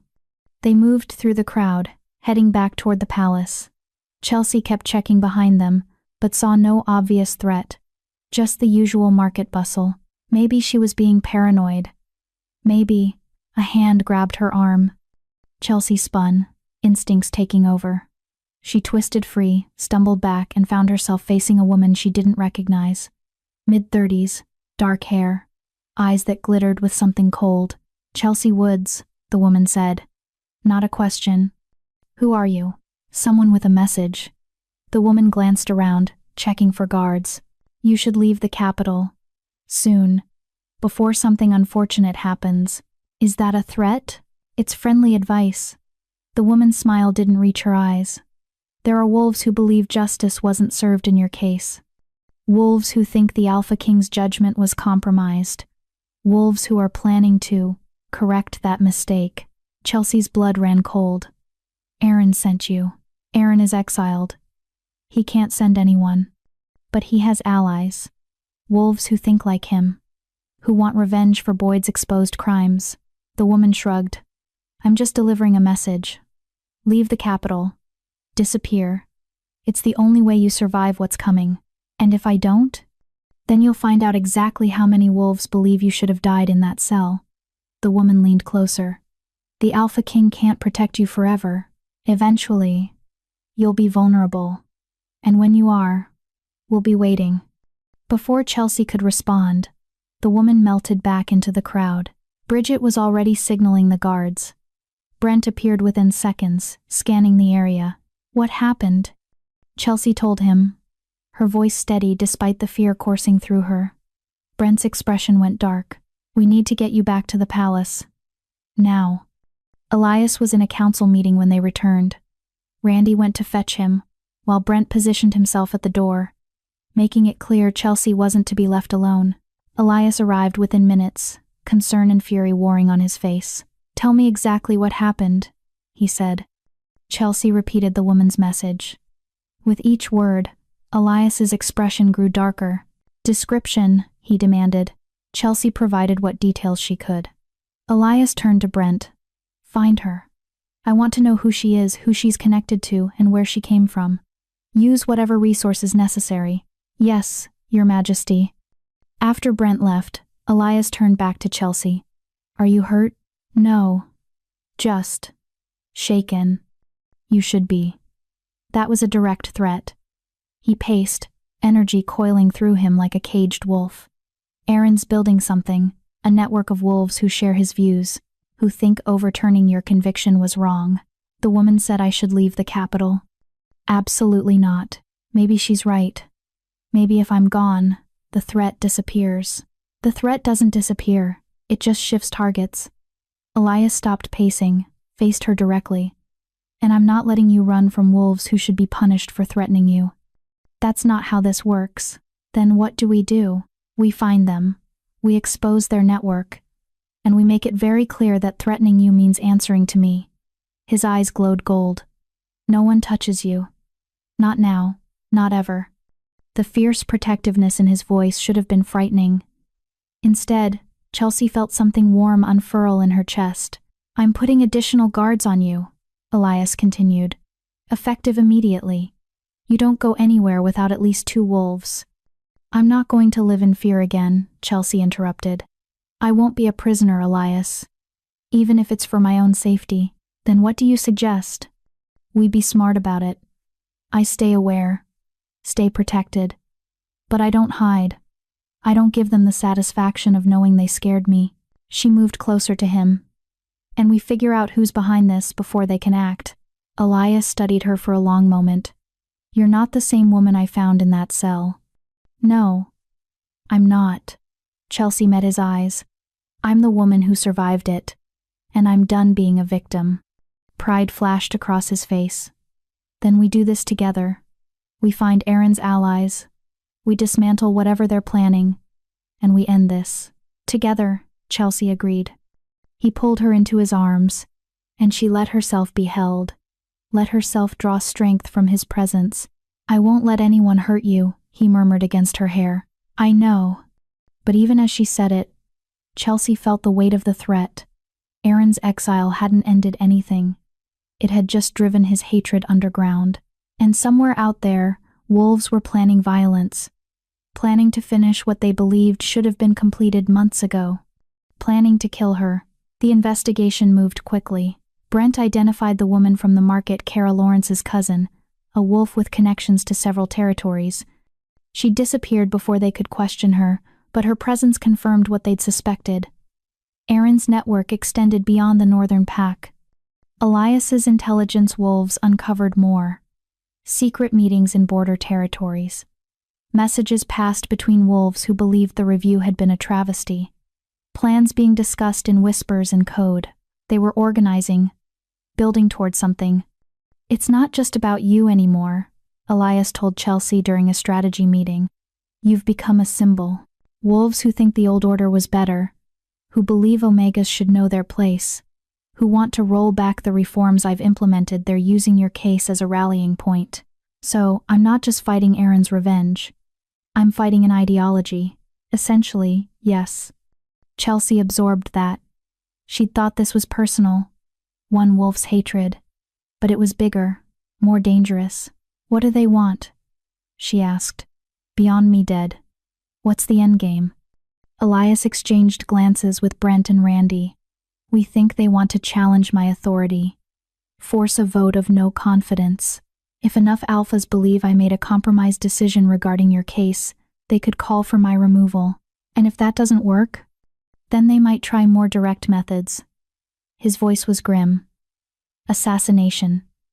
Coup. We're preparing for multiple scenarios." Chelsea felt sick. "This is my fault. If I just accepted the execution, then an innocent woman would be dead, and nothing would have changed. Elias moved to her side. This isn't your fault.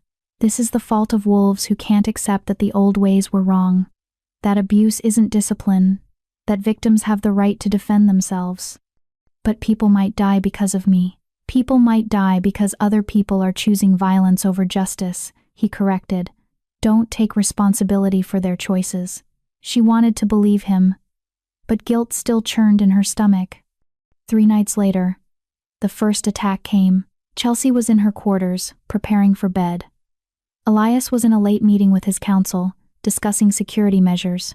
2 guards were posted outside her door, standard procedure now. She was brushing her hair when she heard the first scream. It cut off abruptly. Chelsea froze. Then instinct took over. She dropped the brush and moved to the door, pressing her ear against it. Silence. Complete silence. The guard should have responded to the scream. Should have called out. But there was nothing. Her heart hammering, Chelsea backed away from the door. She looked around the room for a weapon, anything. Found a letter opener on the desk. Not much, but better than nothing. The door handle turned slowly. This room is guarded, she called out, trying to keep her voice steady. Guards are right outside. The door opened. A wolf stepped inside. Male, unfamiliar, holding a blade already stained with blood. Chelsea's blood went cold. Guards are dead, the wolf said calmly. Sorry about that. Nothing personal. Just business. Whose business? She gripped the letter opener tighter. People who believe justice was denied. He moved into the room. You should have died months ago. We're just correcting an oversight. Chelsea's mind raced. The windows were too high to jump from. The door was blocked. Her only chance was to fight. And she'd learned how to fight. The wolf lunged. Chelsea dodged, using her smaller size to her advantage. She slashed with the letter opener, catching his arm. He cursed, stumbled back. You're going to make this difficult? He snarled. Yes, Chelsea said. I am. They circled each other. He was bigger, stronger, trained, but she was desperate, and desperation made her dangerous. He came at her again. She ducked under his guard, drove the letter opener toward his throat. He caught her wrist, twisted, pain shot through her arm, and the letter opener clattered to the floor. Nice try, he said. Then his hand was around her throat, squeezing, lifting her off her feet. Chelsea clawed at his grip, gasping for air that wouldn't come. Her vision started to gray at the edges. This is it, she thought. This is how it ends. Then the window exploded inward. Elias crashed through in wolf form, massive and golden and furious. He slammed into Chelsea's attacker with the force of a storm. The wolf dropped her, and she crumpled to the floor, gasping. The fight was brutal and brief. Elias's jaws found the attacker's throat, and it was over in seconds. He shifted back to human form immediately, blood splattered and breathing hard. Chelsea, she couldn't speak yet, could only nod. He was at her side in an instant, checking her throat where bruises were already forming. I've got you. You're safe.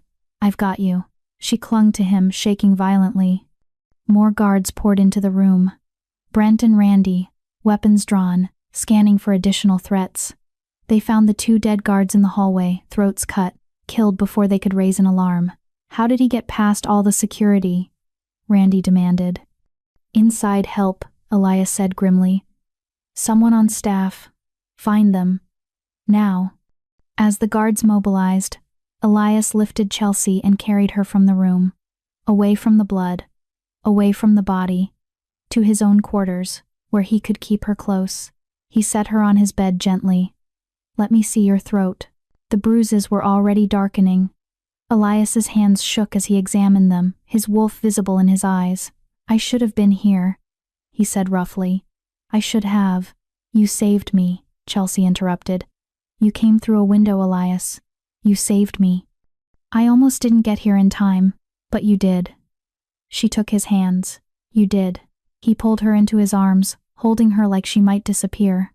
And Chelsea let him, because she needed to be held, needed to feel safe again. They tried to kill me, she whispered against his chest. In your palace. with guards outside. They tried to kill me, I know. His voice was lethal. And they're going to pay for it. Every single one of them. Chelsea believed him. But she also knew this was just the beginning. Aaron's network had shown their hand. And next time, they might succeed. Chapter 6. The Bond. Chelsea refused to leave Elias's quarters for 3 days. Not out of fear, though the attack had shaken her more than she'd admit, but because something fundamental had shifted between them. Elias had crashed through a window to save her, had killed to protect her, had held her through the nightmares that followed, whispering promises that he'd never let anyone hurt her again, and she'd believed him. The mate bond, previously a whisper, now roared to life. She felt it constantly, a tether connecting her heart to his. When he was near, everything settled. When he left for meetings, anxiety spiked until he returned. It's the bond solidifying, Bridget explained during an examination. The threat to your life triggered something primal. Your wolf recognized its mate as protector, as safety. The bond that was forming naturally just accelerated. Is that bad? Chelsea asked. That depends. How do you feel about it? Chelsea considered. Terrified, grateful, overwhelmed, like I'm losing control of my own emotions. That's normal during bond formation. But Chelsea, you can still choose. The bond doesn't force you into anything. It just makes the connection stronger. What if I can't tell the difference anymore between what I want and what the bond wants? Bridget smiled gently. The bond doesn't want anything except your happiness and safety. Whatever you're feeling, attraction, trust, affection, those are your emotions. The bond just amplifies them. That evening, Chelsea found Elias on his private balcony. He stood at the railing, staring out at the city lights. He looked exhausted. The investigation into the attack had consumed him for days. You should rest, she said softly. He turned, and his expression softened when he saw her. I could say the same to you. I've done nothing but rest. She moved to join him at the railing. Any news? We found the traitor. A guard named Rolando Fleming. He'd been receiving payments from someone in the Northern Territories for months, helped coordinate the attack. Is he talking? Not yet. But he will. Elias's voice carried cold promise. One way or another, we'll find out who's funding this network. Chelsea was quiet for a moment. Then, I can feel it, you know. The bond. His attention sharpened. How does it feel? Like a lifeline. Like knowing where you are at all times. Like, she paused, searching for words. Like home. You feel like home. Elias's breath caught. Chelsea, I'm not saying it because I think I should, she interrupted. Or because the bond is forcing me to. I'm saying it because it's true. You've become my home, my safety, my choice. He turned fully to face her. What are you saying? I'm saying I want to complete the bond. The words came out steady despite her racing heart. Fully. No more waiting. No more wondering. I want to be your mate. Really? Truly your mate? Are you sure? After everything that just happened. I'm sure because of everything that just happened. She moved closer. Elias, I almost died. And all I could think was that I'd never told you how much you mean to me, that I'd wasted time being afraid when I should have been choosing you. His hands framed her face. I don't want you making decisions based on fear or trauma. I'm making this decision based on trust. On knowing that you see me. The broken parts, the healing parts, all of it. And you choose me anyway. She covered his hands with hers. I want this. I want you. I want forever, if you'll have me. If I'll have you? His laugh was rough with emotion. Chelsea, I've been yours since that cell. The question was never my choice. It was always yours. Then I'm choosing, she whispered. I choose you. I choose us. I choose the bond. Elias kissed her then, deep and claiming and full of promise. The bond flared between them, golden and fierce, settling into place with a rightness that stole her breath. When they broke apart, both breathing hard, Chelsea felt different. Complete. Like a piece she hadn't known was missing had finally clicked into place. I can feel you, Elias said, wonder in his voice. Your emotions. Your presence. You're part of me now. Good, Chelsea said. Because you're part of me too. The bond completion changed everything. Chelsea woke the next morning wrapped in Elias's arms, the mate bond humming between them with contentment. She could feel his protective instincts, his fierce love, his absolute certainty that she was safe with him. And for the first time in her life, she felt truly safe. But safety didn't mean the threat had disappeared. Elias called a meeting with his most trusted advisors that afternoon. Chelsea insisted on attending. She was done being protected from difficult truths. Rolando finally talked, Brent reported. He confirmed the payments came from the Northern Territories. Multiple sources, actually. Aaron's exile hasn't stopped him from coordinating. He's been working through intermediaries. How many wolves are involved? Elias asked. At least 20 that we know of. Spread across 5 territories. They're organized, funded, and determined. What's their next move? Brent exchanged glances with Randy. According to Rolando, the attack on Chelsea was just a test. They wanted to see how close they could get. The real target, he paused. The real target is you, Your Majesty. Chelsea's heart stopped. What? They plan to assassinate the Alpha King, Randy said grimly. During the upcoming summit with the Eastern Territories. Public, symbolic. They'll frame it as justice for corrupt leadership. And then what? Elias's voice was cold. They think killing me solves their problems? They think it sends a message. That alphas who compromise pack law for personal bonds can be removed. That the old order can be restored. Chelsea felt sick. This is because of me. Because you chose me over. I chose justice. Elias interrupted firmly. I chose truth. They're just using you as the excuse. He turned to his advisors. We need names. Every wolf involved. Every territory providing support. I want this network dismantled completely. That could take months. Then we have 2 weeks until the summit. Elias stood. Work faster. After the meeting, Chelsea followed him to his study. He was already pulling out maps, marking territories, planning. You can't go to the summit, she said. I have to. Canceling would show weakness. Going could get you killed. They're planning to kill me regardless. At least this way, we know when and where. We can prepare. Or you could stay here. Safe. Let someone else represent you. Chelsea. He set down the map, moved to her. I understand you're afraid. The bond makes that fear worse because you can feel what I'm risking. But I can't hide. I'm the Alpha King. My authority is based on strength and presence. If I back down now, everything we've built collapses. I don't care about authority. I care about you being alive. I know. He pulled her close. But this is who I am. What I am. And I need you to trust that I can handle this. She wanted to argue. Wanted to demand he choose safety over duty. But she understood he'd chosen justice over convenience when he saved her. She couldn't ask him to be less than who he was now. Fine, she said. But I'm coming with you. Absolutely not. You don't get to decide that. Chelsea, you'll be a target. I'm already a target. At least at the summit. We'll have armies. Guards. Allies. She pulled back to look at him. And I'm your mate now. Bonded. That means I stand with you. Publicly. No more hiding. It's too dangerous. Everything is dangerous. Living is dangerous.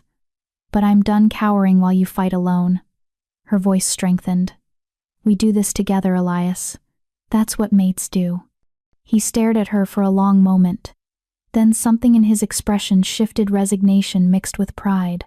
You're not going to back down on this, are you? Not a chance. Then we'll need to increase security. Triple guards. Safe routes planned. Emergency protocols.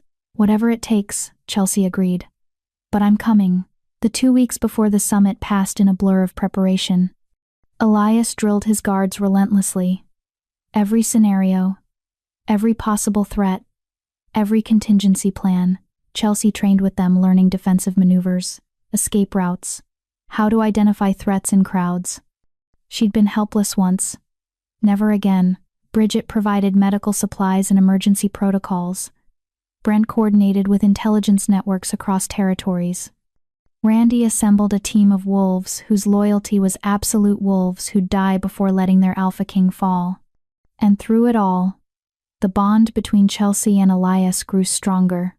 She could feel his determination, his protective fury, his fierce love for her, and he could feel her growing confidence, her resolve to stand beside him regardless of danger. 3 nights before departure, Chelsea woke from a nightmare. Not of Boyd this time, of Elias dying, of the bond severing, of being alone again.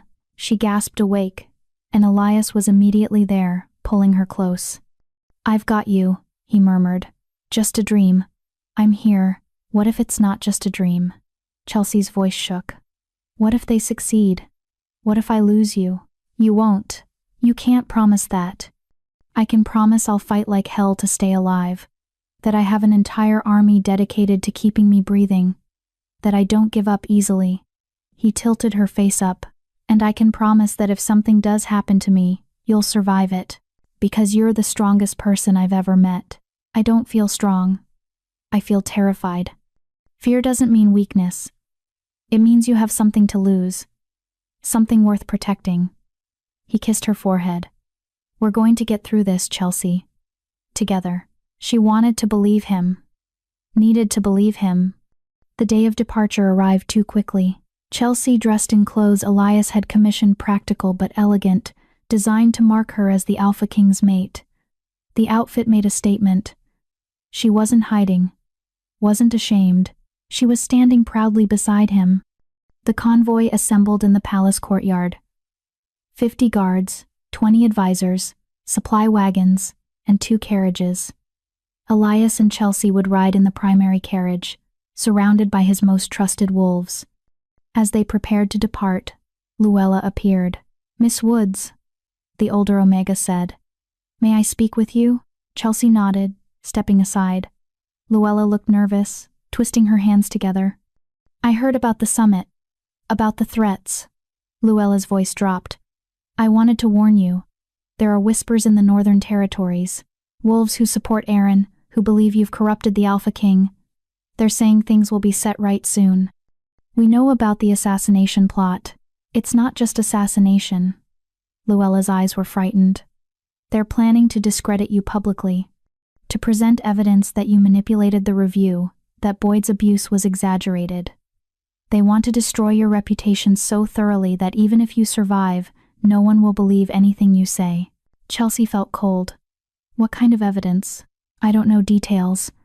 But Chelsea, they're desperate. They'll lie, forge documents, bribe witnesses. Whatever it takes to make you look like the villain. Thank you for warning me. Be careful." Luella said. "Both of you. There are good wolves who support what you've done. But there are others who want the old ways back. And they're willing to do terrible things to get them." After Luella left, Chelsea told Elias what she'd learned. His expression went dark. "So we're fighting 2 battles. Physical and reputational. Looks like it. Then we'll win both." He took her hand. "They want to destroy your credibility? Let them try. Every wolf who meets you, who sees your strength, who hears your story, they'll know the truth. We'll make sure of it." Chelsea squeezed his hand. Together, always together. They climbed into the carriage, and the convoy began moving. Chelsea watched the capital disappear behind them, heading toward the Eastern Territories, toward the summit, toward whatever waited. She could feel Elias's determination through the bond, could feel his protective instincts wrapping around her like armor, and she could feel her own resolve strengthening. They'd tried to break her in that cell. They'd tried to execute her. They'd tried to assassinate her in her own room. Every time, she'd survived. She wasn't the same frightened Omega who'd knelt in chains. She was the Alpha King's mate. She was a survivor. She was a warrior. And she was done being afraid. Let them come. Let them try. She'd face them all. Chapter 7. The Summit. The Eastern Territories were beautiful. Chelsea watched through the carriage window as they passed through ancient forests, where the trees grew so tall their canopy blocked out the sky. Rivers ran silver between moss-covered stones. Mountains rose in the distance, their peaks dusted with early snow. It should have been peaceful. Instead, every shadow felt like a threat. The journey took 3 days. At night, they camped in carefully secured locations, guards posted in overlapping shifts. Elias never left Chelsea's side for more than a few minutes. The bond between them hummed with constant awareness, each monitoring the other for danger, for fear, for reassurance. "You're broadcasting your anxiety," Elias murmured on the second night as they lay together in their tent. "Sorry, I'm trying to keep it contained." "Don't apologize. I'd rather feel what you're feeling than have you hide it." He pulled her closer. "Talk to me. What's running through your mind?" "Everything that could go wrong. Assassins. False evidence. Wolves who hate me on sight because of what I represent. Take your pick." "You know what I see when I look at you?" Elias asked softly. "What?" "Someone who survived hell and came out fighting. Someone who stood in front of hundreds of hostile wolves and told her truth without flinching. Someone brave enough to bond with me despite knowing it would make her an even bigger target." He kissed her temple. "So yes, there are threats. But Chelsea, you've already faced worse. And you're still here. Still standing. That's not weakness. That's power." She turned in his arms to face him. "What if I'm not strong enough for what's coming? Then I'll be strong enough for both of us. That's what mates do." His eyes glowed gold in the darkness. "But I don't think you'll need me to be. I think you're going to surprise yourself." Chelsea hoped he was right. They arrived at the summit location on the afternoon of the 3rd day. The Eastern Alpha Roman Roach had chosen neutral ground for the gathering, an ancient stone amphitheater built into the side of a mountain. Terraced seating surrounded a central platform where discussions would take place. Natural acoustics meant every word spoken would carry to all present. It was designed for transparency. For witnessed agreements, it was also impossible to fully secure. "Too many sightlines," Brent muttered as they surveyed the location. "Too many access points. If someone wanted to take a shot, we'll have shields positioned here, here, and here." Randy indicated points on the map. "Guards in every section, and the Alpha King won't be on the platform unless absolutely necessary." "I'll need to address the assembly at some point," Elias said. "That's part of why we're here.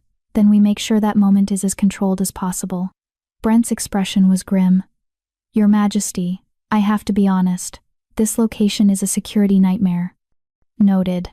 But we're here. Make it work." As the guards deployed, Chelsea explored the amphitheater. Other delegations were arriving, wolves from southern territories, western packs, even a few from across the ocean, all gathering to discuss trade agreements, border disputes, and pack law reforms, and to witness whether the Alpha King who'd overturned an execution for his mate was still fit to lead. She could feel their stares, hear the whispers. "That's her. The Omega who killed an elder. I heard she seduced the Alpha King to avoid execution. My cousin said the whole thing was staged. That she's been manipulating him from the start." Chelsea forced herself to walk with her head high, to meet curious stares without flinching, to act like she belonged here, because she did. She was the Alpha King's mate. She'd earned that position through survival and strength, not manipulation. "Chelsea," she turned to find a woman approaching, mid-40s, with silver threading through dark hair and eyes that assessed with sharp intelligence. Behind her, 3 guards in unfamiliar colors. "I'm Dina Avila," the woman said. "Alpha of the Western Coastal Territories. I wanted to introduce myself." Chelsea's guard went up immediately. "Why?" Deanna smiled slightly. "Because not everyone here thinks you're a villain. Some of us have been watching what your mate has been doing, the reforms, the investigations into abusive practices, the changes to pack law. It's causing ripples across all territories. Good ripples or bad? That depends on who you ask. Alphas who've been using the old ways to maintain power. Bad ripples. Wolves who've been suffering under those systems. Very good ripples." Deanna's expression turned serious. "I wanted you to know you have allies here. Not everyone buys Aaron's narrative. You know about Aaron? Everyone knows about Aaron. He's been building his network openly in some territories, using your case as proof that traditional pack structure is under attack. Deanna paused. But some of us remember what traditional structure really meant, the abuses it enabled, the wolves it destroyed. We're glad someone finally challenged it. Chelsea felt something loosen in her chest. Thank you for saying that. Don't thank me yet. There's a reason I sought you out. Deanna glanced around, ensuring privacy. Aaron's allies plan to present their evidence against you tomorrow during the opening assembly. They're going to call for a formal inquiry into your mate's judgment. If enough alphas support it, they can force a review of his authority. What kind of evidence? Testimony from wolves claiming Boyd was a good man. Medical experts questioning your scar's origins. Legal scholars arguing the review was procedurally flawed. Deanna's voice dropped. They've built an entire narrative. And if you're not prepared to counter it immediately, it will take hold. Chelsea's mind raced. We knew they'd try something like this. Then you need to be ready to respond. Publicly. Powerfully. Show these wolves who you really are, not who Aaron wants them to think you are. Deanna met her eyes. Can you do that? I don't know. Then figure it out. Because tomorrow, the future of pack law reform hangs on whether wolves believe you or believe Aaron's lies. Deanna turned to leave, then paused. For what it's worth, I believe you, and I'll stand with you when the time comes. But you'll need more than my support. You'll need to make them all see the truth. Chelsea found Elias in their assigned quarters, a stone building near the amphitheater, ancient but well-maintained. He was reviewing notes for tomorrow's proceedings. We have a problem, she said. He listened as she relayed Deanna's warning. His expression grew darker with each word. They're moving faster than I expected, he said. I thought they'd wait until later in the summit to make their move. They want to set the narrative early. Get other alphas questioning you before you can build support. Then we counter it immediately. Elias stood, already planning. I'll address the assembly first thing. Lay out the facts before they can present their fiction. No, Chelsea interrupted. I need to do it. Chelsea, think about it. If you defend me, they'll say you're biased, that the mate bond has compromised your judgment. But if I speak for myself, if I tell my story directly, she paused, it's the only way to cut through their narrative. You shouldn't have to defend yourself to a room full of wolves who've already decided you're guilty. Maybe not, but I have to anyway. She moved closer. Elias, I know this is hard for you. Your instinct is to protect me, to fight these battles for me. But this particular battle, it has to be mine. She felt his conflict through the bond, the desperate need to shield her warring with respect for her autonomy. Finally, he exhaled slowly. If you do this, I'm right there with you. On that platform. Beside you. I wouldn't have it any other way. They spent the evening preparing. Chelsea rehearsed what she would say, how she would counter Aaron's likely arguments. Bridget arrived with additional documentation, medical reports, photographs, expert testimony about long-term abuse patterns. Show them evidence they can't refute, Bridget advised. Make it impossible to dismiss what happened to you as exaggeration. Brent and Randy coordinated security for the next day's assembly. Every guard would be on high alert. Every exit monitored. They were preparing for assassination attempts, violence in the crowd, anything. We'll have shields ready, Brent said. First sign of trouble, we extract you both. No, Elias said. First sign of trouble, we stand our ground. Running makes us look guilty. Your Majesty, that's an order. As night fell, most of the preparation team departed, leaving Chelsea and Elias alone. The weight of tomorrow pressed down on them both. I'm terrified, Chelsea admitted as they lay together. Not of speaking, of failing, of saying the wrong thing and making everything worse. You won't fail. You can't know that. I can. Because you've already won the hardest battle surviving. Everything after that is just showing others what you've always been. He pulled her closer. Strong. Brave. Unbreakable. Chelsea breathed in his scent, drew strength from his presence. What if they don't believe me? Then we deal with that together. But Chelsea, I've seen you face down hostile crowds before.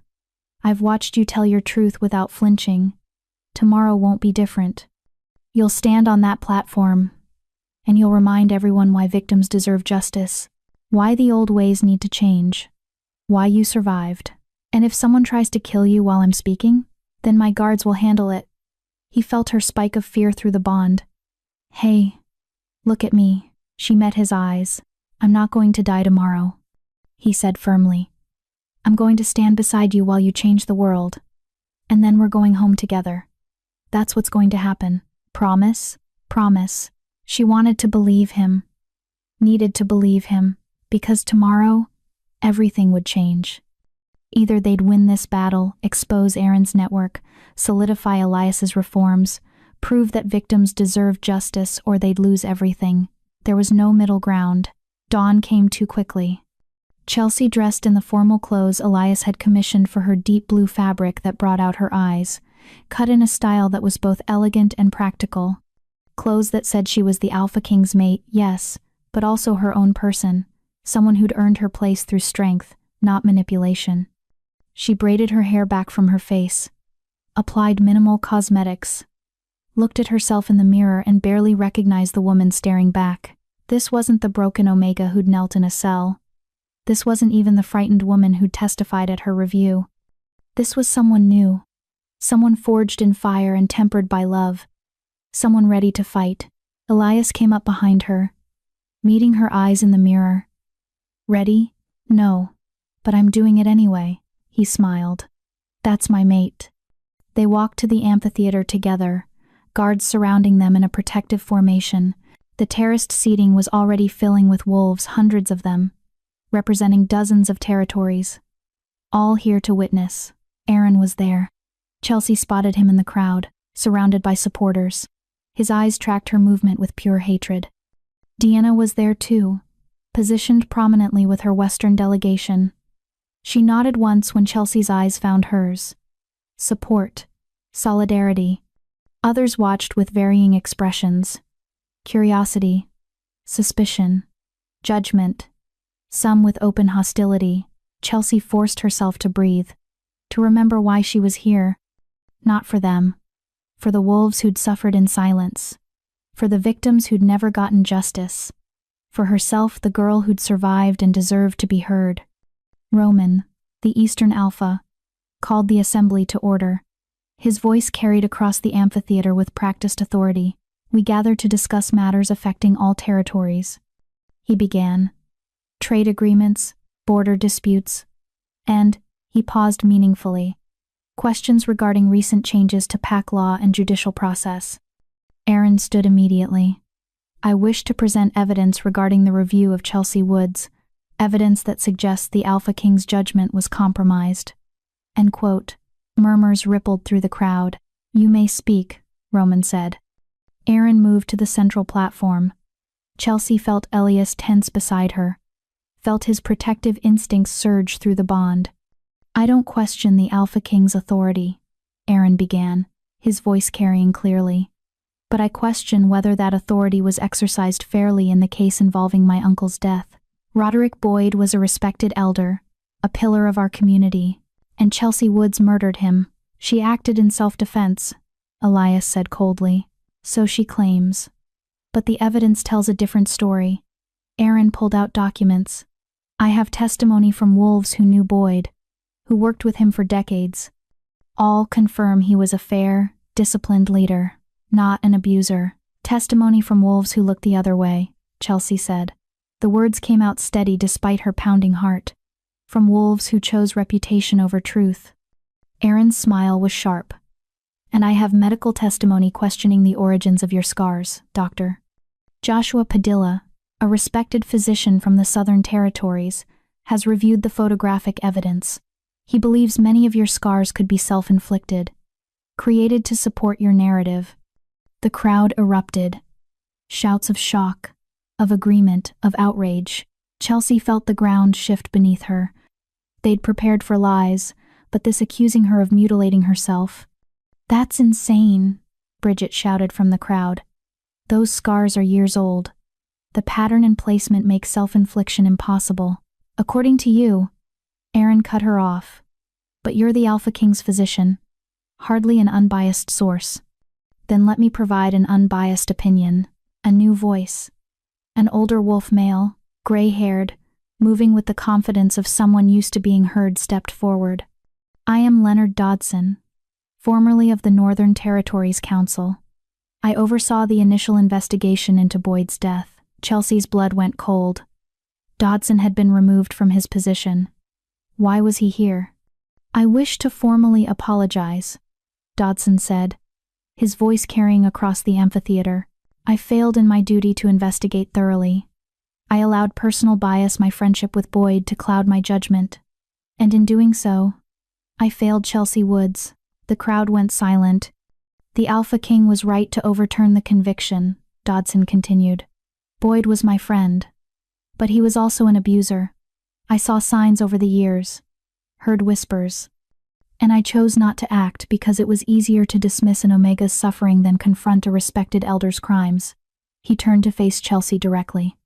"I'm sorry. For the investigation. For the trial. For every moment you suffered because I was too much of a coward to see the truth." Chelsea couldn't speak. Couldn't process what she was hearing. Aaron looked furious. "You were removed from your position for incompetence." "I was removed for corruption," Dodson corrected. "For allowing my personal relationships to undermine justice. And I deserved that removal. But I won't allow my failures to be used to perpetuate more injustice." Chelsea Woods told the truth. Boyd was an abuser. And anyone claiming otherwise is either lying or willfully blind. The tide in the amphitheater shifted. Chelsea could feel it, wolves reconsidering, questioning, starting to doubt Aaron's narrative. "Now," Dodson said, "I believe Miss Woods should be given the opportunity to speak for herself. Without interruption, without hostile questioning. Let her tell her story. And then let each of you decide what you believe." Roman nodded. "Miss Woods, the platform is yours." Chelsea looked at Elias. He squeezed her hand once, encouragement, support, love, then released her. She walked to the center of the platform alone. Hundreds of eyes watched her, judged her, waited to decide if she was victim or villain. Chelsea took a breath. Then she began to speak. "My name is Chelsea Woods, and this is what happened to me." Chapter 8. The Testimony. Chelsea's voice carried across the amphitheater, steady despite the tremor in her hands. "I was 14 years old when my parents died. A hunting accident. One moment I had a family, the next I was alone." She paused, letting that sink in. "The Northern Pack assigned Roderick Boyd as my guardian. He was respected, trusted. Everyone said I was lucky to have someone willing to take responsibility for an orphaned Omega." The crowd was silent now, listening. "The first time he hit me, I believed I deserved it. He said I'd been disrespectful, that I needed to learn my place. That discipline was for my own good." Chelsea's hands clenched at her sides. "I was 14. I didn't know any better. So I tried harder, spoke less, made myself smaller, hoping that if I was good enough, the pain would stop." She could feel Elias through the bond his fury carefully contained, his support flowing toward her like a lifeline. It didn't stop. It got worse. Fists became belts, belts became knives. By the time I was 16, I had scars covering my back, my shoulders, my arms, places where he could hurt me without others seeing. Her voice hardened, and I tried to tell people. 3 times. I reported him. To pack leadership. To the council. To anyone who would listen. And what happened? Dina called from the crowd, giving Chelsea the opening she needed. "They told me I was exaggerating. That Elder Boyd was too respected to be questioned. That Omegas sometimes struggle with authority. One council member actually told me I should be grateful anyone was willing to take responsibility for me at all." Chelsea met Aaron's eyes across the amphitheater. "So I learned to stay silent. Because silence was safer than speaking truth no one wanted to hear." Murmurs rippled through the assembled wolves, some uncomfortable, some angry. Good they should be uncomfortable. "For 10 years I endured," Chelsea continued. "I survived. I told myself it would end eventually. That if I could just make it to adulthood, I could leave. Find my own place. Be free." Her voice dropped. "But the night I turned 24, Roderick Boyd came to my quarters drunk and carrying a knife, and I realized he was never going to let me leave. He was going to kill me. She pulled out the photographs Bridget had prepared. Projections of her scars appeared on the stone walls surrounding the amphitheater, magnified so everyone could see. These are my scars, documented by independent physicians, analyzed by medical experts, and according to Aaron's expert, she looked at him. I supposedly inflicted these on myself, to frame a good man. It's possible, Aaron started. No, it's not. Chelsea's voice cracked like a whip. These scars on my back, the whip marks spaced exactly 1 inch apart. I can't reach there. Physically impossible. These burns on my shoulder blades, the angle is wrong for self-infliction. Any competent physician can confirm that. She gestured to the projections. But let's say I somehow managed to hurt myself in all these impossible ways. Let's say I'm that committed to my lie. Then explain the medical records. Bridget stood, holding up documents. I have hospital records from when Chelsea was 16. She was treated for a broken rib. The physician noted concerning bruising but took no action. At 18, she was treated for a severe burn on her shoulder. Again, concerns were noted. Again, nothing was done. Those records were sealed, Aaron protested. Patient confidentiality can be unsealed when investigating abuse, Elias said coldly, which you would know if you cared about truth instead of revenge. Chelsea continued before Aaron could respond. The night Boyd died, he attacked me with a knife. We struggled. The blade ended up in his chest. I didn't plan to kill him. I planned to survive. She looked around the amphitheater, meeting as many eyes as she could. And when guards found me standing over his body, covered in his blood, do you know what I felt? Silence. Relief, Chelsea said quietly. Not guilt. Not horror. Just overwhelming relief that it was finally over, that I would never have to endure another beating, another burn, another night wondering if this would be the time he killed me. She saw some wolves nodding. Others looked conflicted. A few Aaron supporters remained hostile. Aaron says I seduced the Alpha King, Chelsea continued. That I manipulated the review. So let me tell you what actually happened. She turned to look at Elias. The Alpha King came to execute me. I was in chains, starving, silver poisoned. I'd been waiting 3 weeks to die. And when he saw my scars, when he asked me what really happened, I told him the truth. Not because I thought it would save me, but because I was tired of lying, tired of protecting the reputation of a man who'd tortured me for a decade. And he believed you, Aaron spat. Immediately. Without verification, he investigated. Chelsea corrected.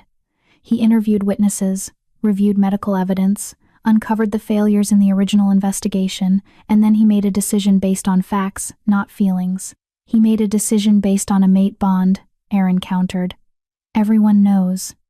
The mate bond came after. Elias interrupted, his voice carrying alpha authority. After I overturned the conviction. After she was freed. The bond formed naturally, over time, because we chose each other, not because it influenced my judgment. Convenient timing, irrelevant timing. Dina stood, addressing the crowd. The question isn't when the mate bond formed. The question is whether the original conviction was just. And I think we all know the answer. Other voices rose in agreement. Not everyone, some of Aaron's supporters remained vocal but enough. The tide was turning. I have a question. A voice called from the upper terraces. An older female alpha, Peggy Wright from the Mountain Territories. Miss Woods, if you could go back, knowing what you know now, would you still kill Boyd? The amphitheater went silent, waiting for her answer. Chelsea didn't hesitate. Yes. Because the alternative was my death, and I chose to live. I'll always choose to live, even though it cost you everything. Your pack, your home, your reputation. It didn't cost me everything, Chelsea said. It cost me chains, it cost me suffering, it cost me silence. She looked at Elias again, but it gave me freedom, truth. And eventually, it gave me a mate who sees me as more than just a broken omega who needs fixing. So yes, I'd make the same choice. Every time. Peggy nodded slowly. Thank you for your honesty. Aaron tried one more time. This doesn't change the fact that she murdered a respected elder. He was a torturer, Dodson interrupted. I've already admitted that. What more do you need? A confession signed in blood? I need justice for my uncle. Your uncle received exactly the justice he deserved. Elias said, his voice lethal. He died because his victim fought back. And now you're trying to punish her for surviving. That ends today. He stood, moving to join Chelsea on the platform. His presence beside her felt like armor. Like home. Let me be very clear. Elias addressed the entire assembly. I overturned Chelsea's conviction because the evidence proved her innocence. Because pack law demands we investigate thoroughly before executing our own. Because justice requires us to look at context, not just outcome. His eyes blazed gold. And if that makes me unfit to lead, then vote me out. Right now. Call for a formal review of my authority. Let's settle this. The challenge hung in the air. Roman, as host Alpha, stepped forward. Very well. All in favor of a formal review of Alpha King Elias Collins's authority. Raise your hand. Chelsea held her breath. Hands went up. Aaron's. His supporters. Maybe 20 wolves out of hundreds. All opposed. The rest of the amphitheater raised their hands. Deanna. Peggy. Dodson. And dozens of others, alphas and betas and omegas who'd been watching. Listening. Deciding. The motion fails, Roman announced. Alpha King Elias Collins's authority is affirmed. This matter is closed. Aaron's face went white with fury. This isn't over. Yes, it is. Brent and Randy appeared, flanking Aaron. Aaron, darling, you're under arrest for conspiracy to commit assassination, for threatening the Alpha King's mate, and for organizing a network dedicated to undermining lawful authority. You can't prove.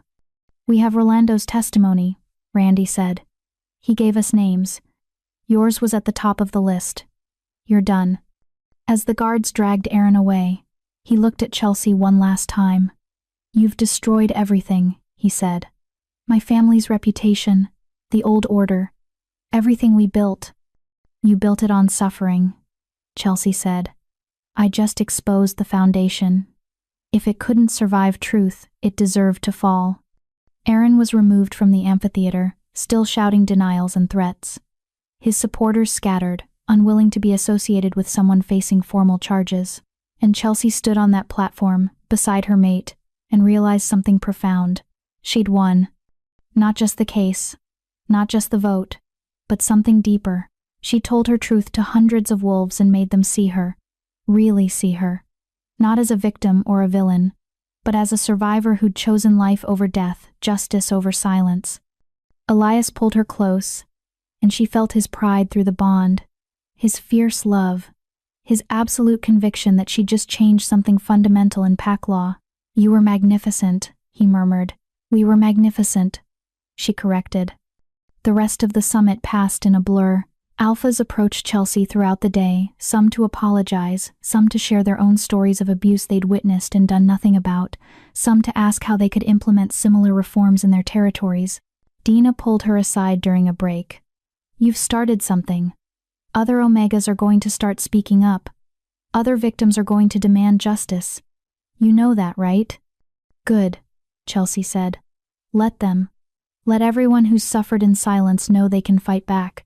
That survival is worth celebrating, not punishing. You're going to have enemies, Dina warned. Wolves who benefit from the old system won't give up easily. I already have enemies. At least now I have allies too. Dodson approached her that evening as wolves gathered for the formal dinner. He looked older somehow, weighed down by guilt.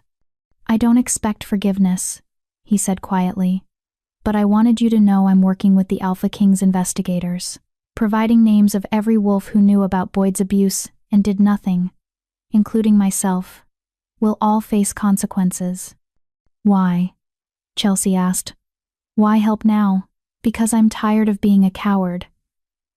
And because my silence hurt you more than my words could ever help. He met her eyes. For what it's worth, I'm proud of what you did today. You have more courage than I've ever had. After he left, Elias found her on a balcony overlooking the mountains.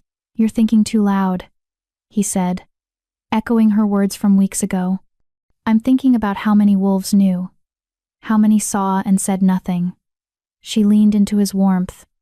Dodson, Luella, Jesse, they all knew something was wrong, and they chose silence. "And now they have to live with that choice," Elias said. "But Chelsea, what you did today, you made it impossible for anyone to make that choice again. You made silence unacceptable. Did I? Or did I just give wolves better ways to hide their cruelty? You can't control what others do with your truth. You can only tell it, and trust that good wolves will listen." He turned her to face him. And today, good wolves listened. That's a victory. She wanted to believe him. And maybe eventually she would. They left the summit 2 days later, after trade agreements were signed and border disputes were settled. The journey home felt different, lighter somehow, as if a weight Chelsea hadn't known she was carrying had finally lifted. "What happens now?" she asked Elias, as their convoy moved through the forests. "Now? We go home. We implement the reforms. We make sure what happened to you never happens to anyone else." He squeezed her hand. "And we live. Really live. Not just survive." "I don't know how to do that yet," Chelsea admitted. "I've spent so long just trying to make it to the next day. Living, wanting things, planning for the future, it feels impossible. Then we'll figure it out together, one day at a time." He smiled. "Though I should warn you, I have some ideas about the future." "What kind of ideas?" "The kind that involve you at my side, permanently, officially." His expression turned serious. "Chelsea, I know we're already bonded, but I want to make it formal. A ceremony. Witnessed by all the territories. I want everyone to know you're my mate, my equal, my choice." Her breath caught. "A public ceremony? Only if you want it. No pressure. But I think it would send a message. That victims can find happiness. That survival can lead to joy. That the old order is truly dead." Chelsea considered. A public ceremony would make her even more visible, more vulnerable. But it would also be a declaration. A statement that she refused to hide anymore. "Yes," she said. "Let's do it. Let's show them all that we're not ashamed. That we're building something new." Elias's smile was radiant. "When? Soon. Before I lose my nerve." He laughed and pulled her close. "You won't lose your nerve. You faced down hundreds of hostile wolves and changed their minds. A ceremony will be easy compared to that." Chelsea hoped he was right. They arrived at the capital 3 days later to find preparations already underway. Word of the summit had spread quickly. Of Chelsea's testimony. Of Aaron's arrest. Of the vote affirming Elias's authority. And wolves were responding, some with celebration, some with anger, all with opinions. "The ceremony is scheduled for 2 weeks from now," Brent reported. "We've had requests from over 30 territories asking to attend. This is going to be the largest gathering we've hosted in decades." "Security?" Elias asked. "Triple what we had at the summit. Every wolf vetted. Every approach monitored. We're not taking chances." Chelsea listened to the planning with growing anxiety. This was really happening. She was going to stand before representatives from across all territories and formally claim her place as the Alpha King's mate. The girl who'd knelt in chains was going to become a queen. It felt impossible. Terrifying. "Right. I need air," she said suddenly. Elias immediately stood. "I'll come with you." "No. I need." She paused, unsure how to explain. "I need a moment alone. To process." She saw conflict in his eyes, the desire to stay close, warring with respect for her need for space. Finally, he nodded. "Brent and Randy will stay within sight. But take your time." Chelsea escaped to the gardens, the one place she'd always felt safe. Evening was falling, painting the sky in shades of orange and pink. She found her favorite bench near the fountain and sat, letting the sound of water calm her racing thoughts. "Miss Woods?" She looked up to find a young Omega, maybe 17, standing nervously nearby. "I'm sorry to bother you," the girl said. "But I heard you were back, and I needed to tell you something." "What is it?" "My name is Ela Rojas. I'm from the Southern Territories, and She paused, gathering courage. I was being hurt. By my guardian. Like you were. And I never told anyone because I thought no one would believe me. Chelsea's heart clenched. What changed? You. Your testimony at the summit. When I heard about it, heard how you spoke your truth and made them listen. Isla's eyes filled with tears. I told my alpha. Everything. And he investigated. And my guardian is gone now. Exiled. I'm safe. I'm glad, Chelsea said softly. I wanted to thank you. Isla continued. Because you made me brave. You showed me that survival isn't something to be ashamed of. That fighting back isn't wrong. She wiped her eyes. You saved my life. And I'm not the only one. There are others. Omegas across territories who've come forward because of you. Chelsea felt tears threaten. I'm not a hero. Yes, you are. Maybe you don't see it yet. But you are. Isla smiled through her tears. Thank you. For being brave enough to tell the truth. For showing us we can too. After Isla left, Chelsea sat in the garden and cried. Not from sadness or pain, but from something she'd never expected to feel. Pride. She'd survived. She'd fought. She'd told her truth. And it had mattered. It had saved lives. Maybe that was enough. Chapter 9. The ceremony. The 2 weeks before the ceremony passed in organized chaos. The capital filled with visiting wolves from every territory. Delegations arrived daily, each requiring lodging, security clearances, and diplomatic attention. The palace staff worked around the clock preparing for what was being called the most significant pack gathering in a generation. Chelsea found herself thrust into responsibilities she'd never imagined. Meeting with visiting alphas. Reviewing ceremony protocols. Choosing everything from flower arrangements to the words she'd speak during the bonding ritual. This is too much, she told Bridget during a fitting for her ceremony dress. I don't know how to be what they expect. What do they expect? Bridget asked, adjusting fabric. A queen. Someone regal and confident. Someone who knows what she's doing. So be yourself. You're already all those things. I'm an Omega who spent 10 years being tortured and 3 weeks waiting to be executed. That's not queen material. You're a survivor who changed pack law and saved lives by telling the truth. Bridget met her eyes in the mirror. Chelsea, you don't need to pretend to be someone else. You just need to be who you already are. Easy for her to say. 5 days before the ceremony, Chelsea received an unexpected visitor. Luella arrived with a delegation of Omegas from the Northern Territories, Tamra, Angelita, and a dozen others. They requested a private audience, which Elias immediately granted. We wanted to come before the ceremony, Luella explained as they gathered in a sitting room, to apologize properly. And to thank you. Thank me for what? For changing our pack. Tamra stepped forward. After Aaron's arrest, after everything that came out at the summit, Alpha Greg started investigating. He found other cases like yours. Other wolves who'd been hurt and ignored. He's implementing reforms. Real ones.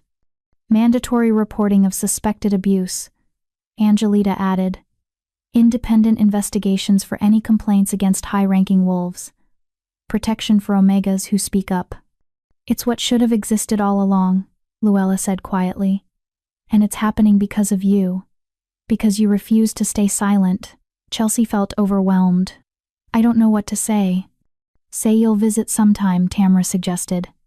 The Northern Territories are different now. Safer. We'd like you to see it. To know that your suffering wasn't for nothing. After they left, Chelsea found Elias in his study.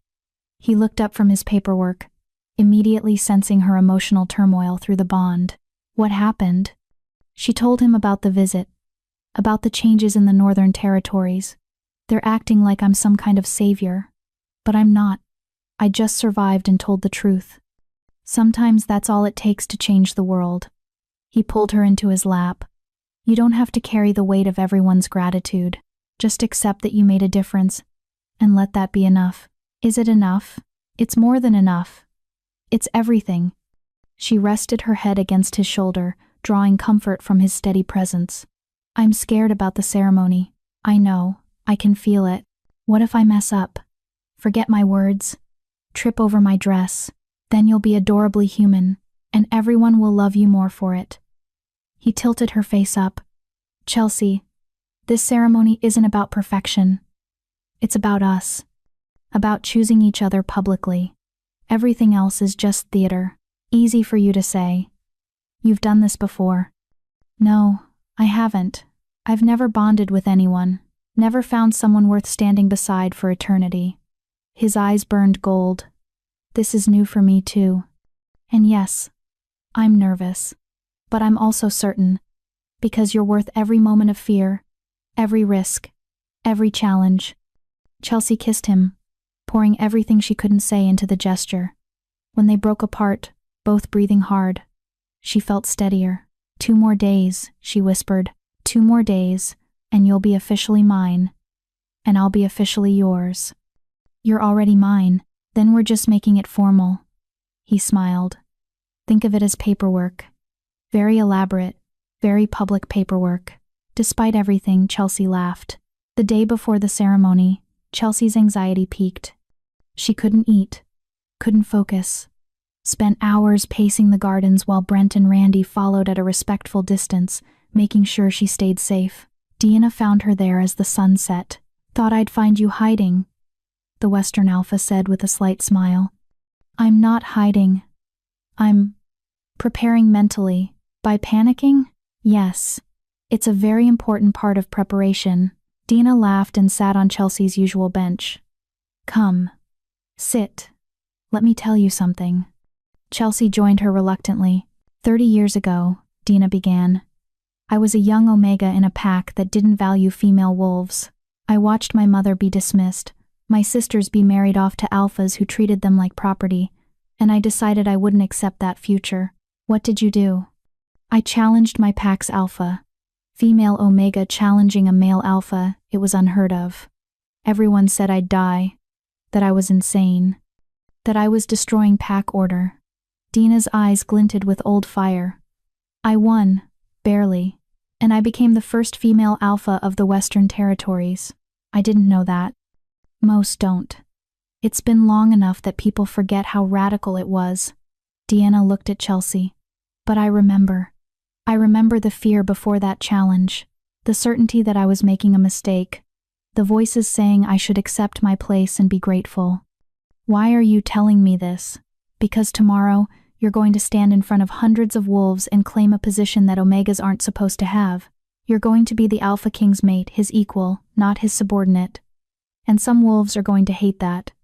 They're going to say you're overreaching, that you're corrupting pack order, that you're everything wrong with modern territories." Chelsea's stomach clenched. "That's not helping. I'm not finished. Those wolves don't matter. What matters is that you're changing what's possible. Every young Omega who sees you tomorrow will think, if she can stand beside an Alpha King, maybe I can be more than what others expect too. You're opening doors, Chelsea. Just by existing, just by refusing to hide. I never wanted to be a symbol. No one ever does. But sometimes the world needs symbols more than it needs comfort." Deanna stood. "So tomorrow, you walk onto that platform with your head high. You speak your vows with pride. And you show everyone watching that victims can become queens, that survival can lead to power, that the old order is dead and something better is rising." After Deanna left, Chelsea sat in the garden until stars filled the sky. She thought about everything that had led her here, the abuse, the cell, the review, the summit, every painful step that had brought her to the edge of something new. She thought about the girl she'd been at 14. Broken, scared, convinced she deserved the pain, and she thought about who she'd become. Still scared sometimes, still healing, but no longer convinced she was worthless. Tomorrow, she would stand beside Elias and claim her place. Not because she was perfect, but because she'd survived, because she'd fought, because she'd chosen life over death, truth over silence, hope over despair, and that was enough. The morning of the ceremony dawned clear and bright. Chelsea woke before sunrise, too anxious to sleep. Elias was already gone. Tradition dictated they spend the hours before the ceremony apart.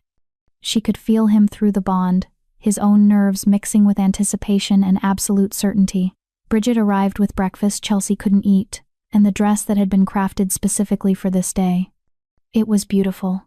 Deep blue like midnight sky, with silver embroidery that caught the light like stars. The design was both elegant and practical. She could move in it, fight in it if necessary. It declared her as mate and warrior both. "Ready?" Bridget asked as she helped Chelsea into the dress. "No, but I'm doing it anyway. That's the spirit." They spent the next 2 hours on preparation. Hair styled but practical. Cosmetics applied to enhance, not hide. Jewelry, simple pieces that marked her as the Alpha King's mate without overwhelming. When Chelsea finally looked in the mirror, she barely recognized herself. This wasn't the broken Omega from the cell.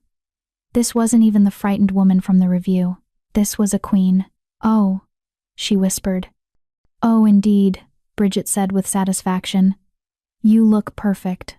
"I look terrified." "Those aren't mutually exclusive." A knock at the door. Randy's voice. "It's time." Chelsea took one last look at her reflection, took one last deep breath, and stepped out into her future. The ceremony was being held in the palace's great hall, a massive space with soaring ceilings and walls lined with centuries of pack history. Hundreds of wolves packed the space, representing every major territory. More watched from balconies and doorways, bearing witness. Chelsea entered from the side, and the crowd went silent. She walked down the center aisle, flanked by Brent and Randy as honor guards. Every eye tracked her movement. She felt the weight of their judgment, their curiosity, their assessment, but she kept walking. Elias waited at the front, standing before the ceremonial altar. He wore formal black, marked with the gold insignia of his position. But when his eyes found hers, the Alpha King disappeared. There was only her mate, looking at her like she was the most precious thing in the world. The bond between them sang with recognition, with joy, with home. Chelsea reached the altar and took her place beside him. Roman, as the hosting Alpha from the summit, would officiate the ceremony. He stepped forward, his voice carrying across the hall. "We gather to witness the formal bonding of Alpha King Elias Collins and Chelsea Woods. This union represents not just the joining of two wolves, but the acknowledgement that strength comes in many forms, that survival is power, that choosing each other is the highest form of courage." He turned to Elias. "Do you, Alpha King, take this woman as your mate? To stand beside her in power and in vulnerability? To honor her strength and support her healing? To build with her something better than what came before?" "I do," Elias said, his voice steady. "I choose Chelsea. I choose her courage, her truth, her unbreakable spirit. I choose to stand beside her through whatever comes. Always." Roman turned to Chelsea. "Do you, Chelsea Woods, take this male as your mate? To stand beside him in power and in vulnerability? To challenge him when necessary and support him always? To build with him something better than what came before?" Chelsea's voice came out stronger than she expected. "I do. I choose Elias. I choose his protection, his respect, his absolute faith in my worth. I choose to stand beside him through whatever comes. Always. Then by the authority granted to me by pack law and witnessed by all gathered here, I declare this bond complete. What has been chosen cannot be unchosen. What has been witnessed cannot be denied. You are mates, now and forever." Elias pulled Chelsea close and kissed her, not gentle claiming, declaring. The crowd erupted in cheers and howls. When they broke apart, both breathless, Chelsea looked out at the assembled wolves, at the representatives from territories across the world, at the history they were making together, and she felt something shift inside her. Not just acceptance, not just survival, power, real power. The kind that came from standing in truth, from refusing to be ashamed, from choosing herself as fiercely as she'd chosen her mate. She was Chelsea Woods, survivor, warrior, queen, and she was done apologizing for it. The celebration that followed the ceremony was overwhelming. Wolves approached from every territory, some offering congratulations, others making political connections, many simply wanting to see the Omega who'd become queen. Chelsea handled each interaction with growing confidence. She didn't need to pretend to be someone else. She just needed to be herself, honest, direct, unafraid. "You're different," Elias murmured during a brief moment of privacy. Since the ceremony. Stronger. I feel different.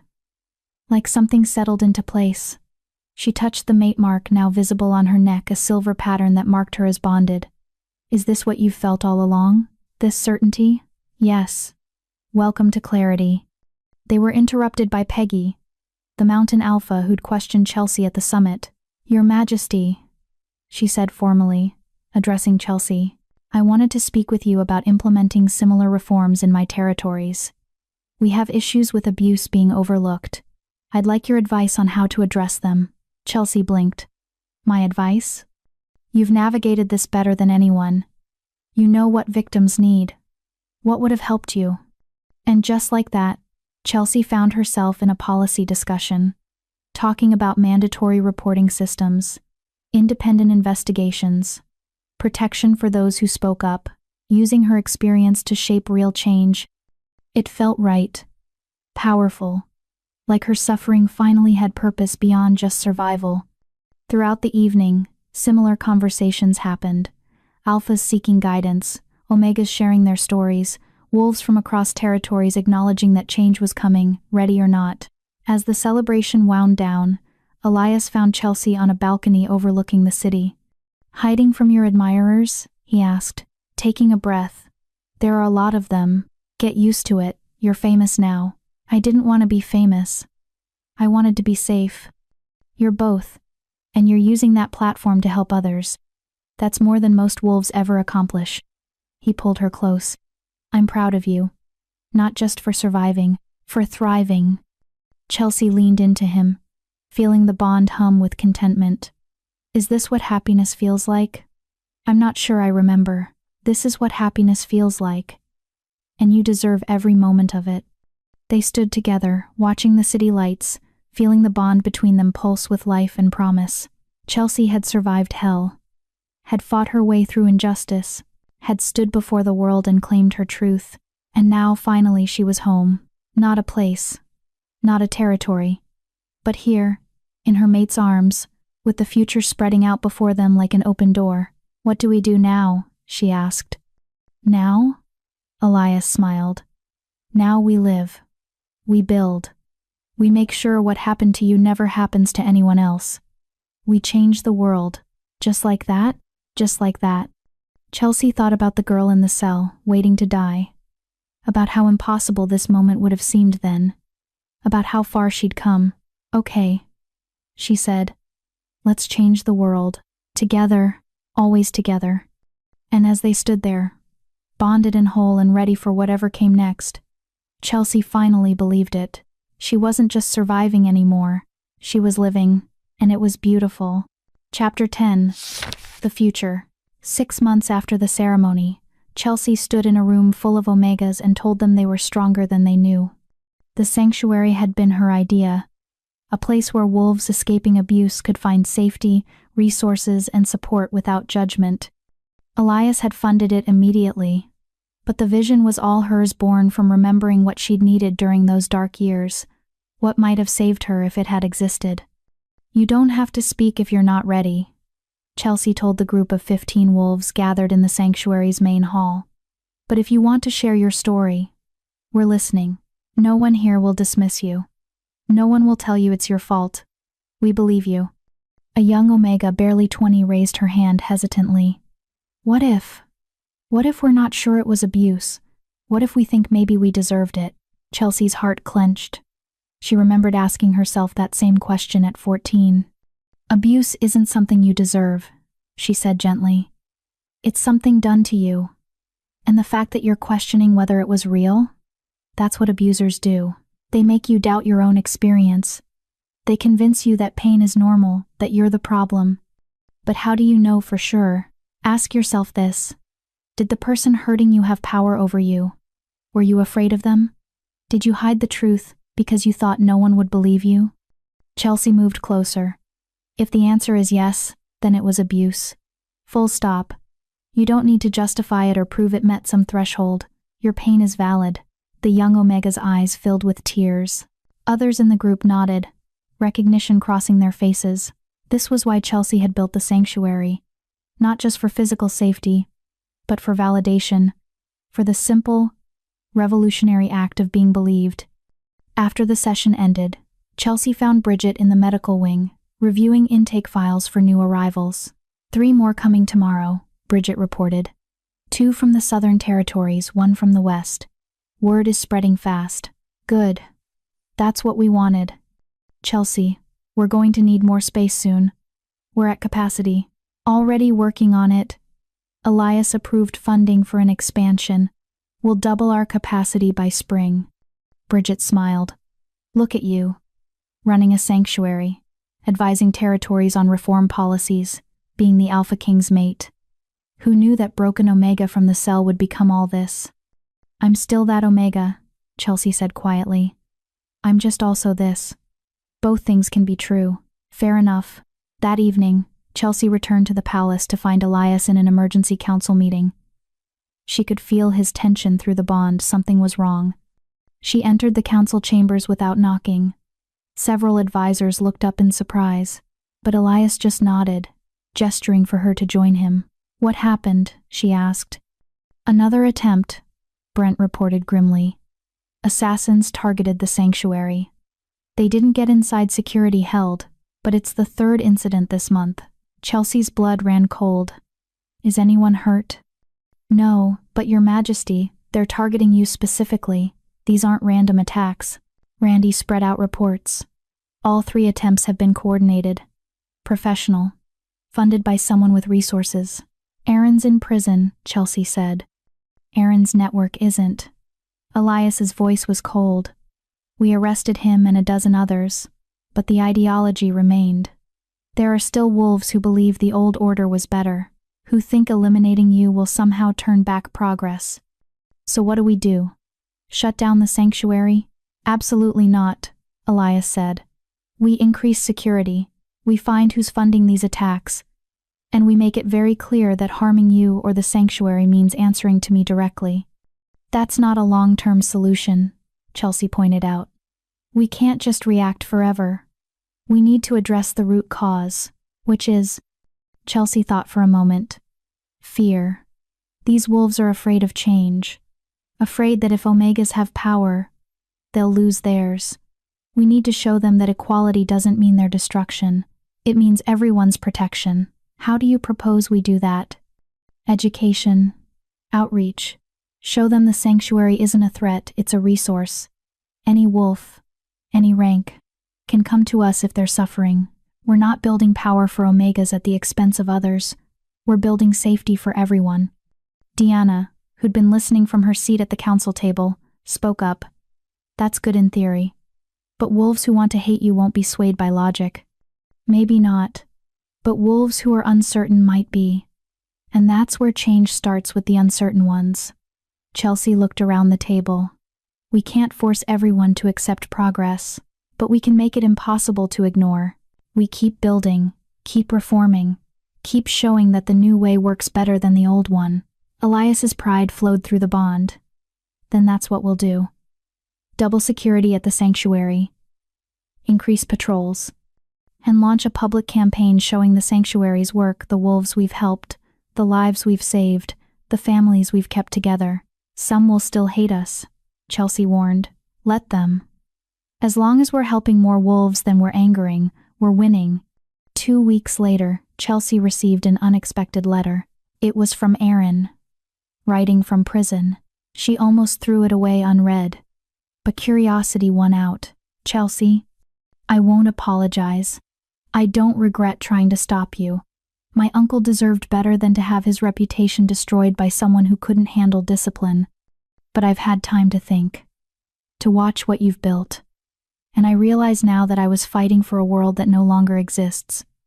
Maybe one that never should have existed. My uncle hurt you. I see that now.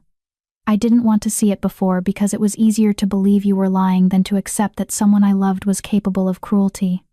That's on me. I still think you should have handled it differently.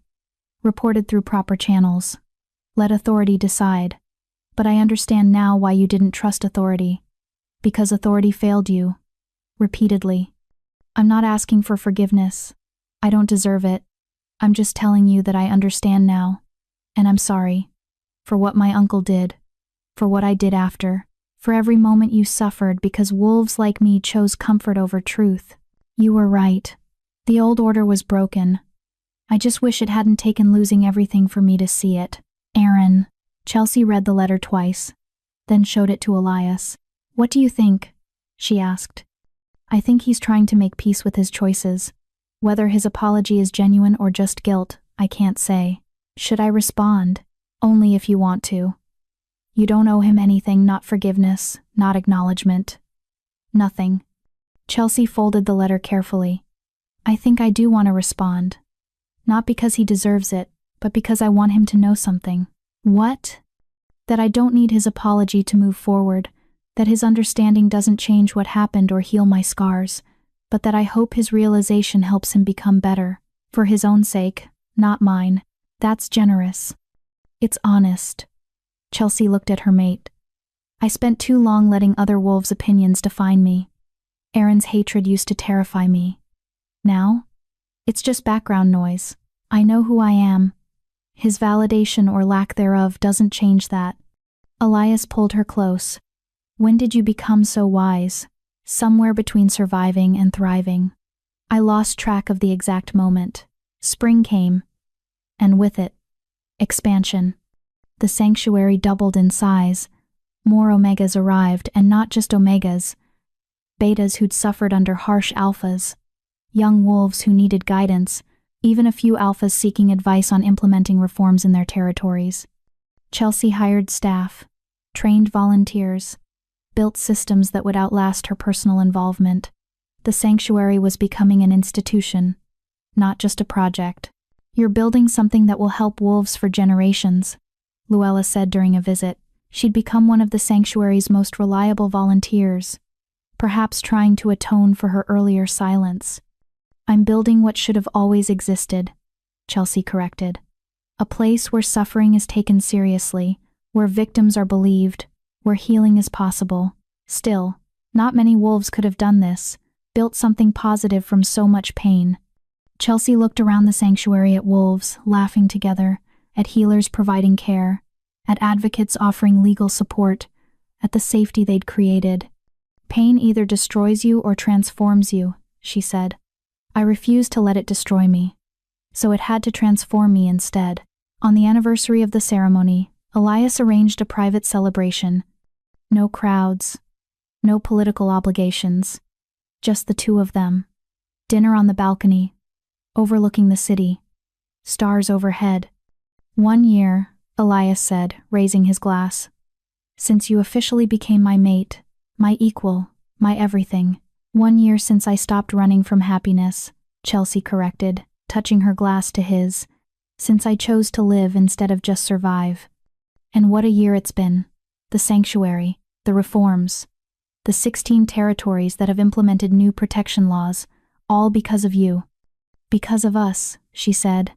I couldn't have done any of it without your support, your authority, your absolute faith that I was worth fighting for. You've always been worth fighting for. I just made sure everyone else knew it too. They ate in comfortable silence for a while, the bond between them humming with contentment. Finally, Chelsea set down her fork. I've been thinking about the future, she said. What about it? About what comes next. We've built the sanctuary, implemented reforms, changed pack law, but there's more work to do. There's always more work. I want to write a book. The words came out in a rush. About what happened to me. About the system that enabled it.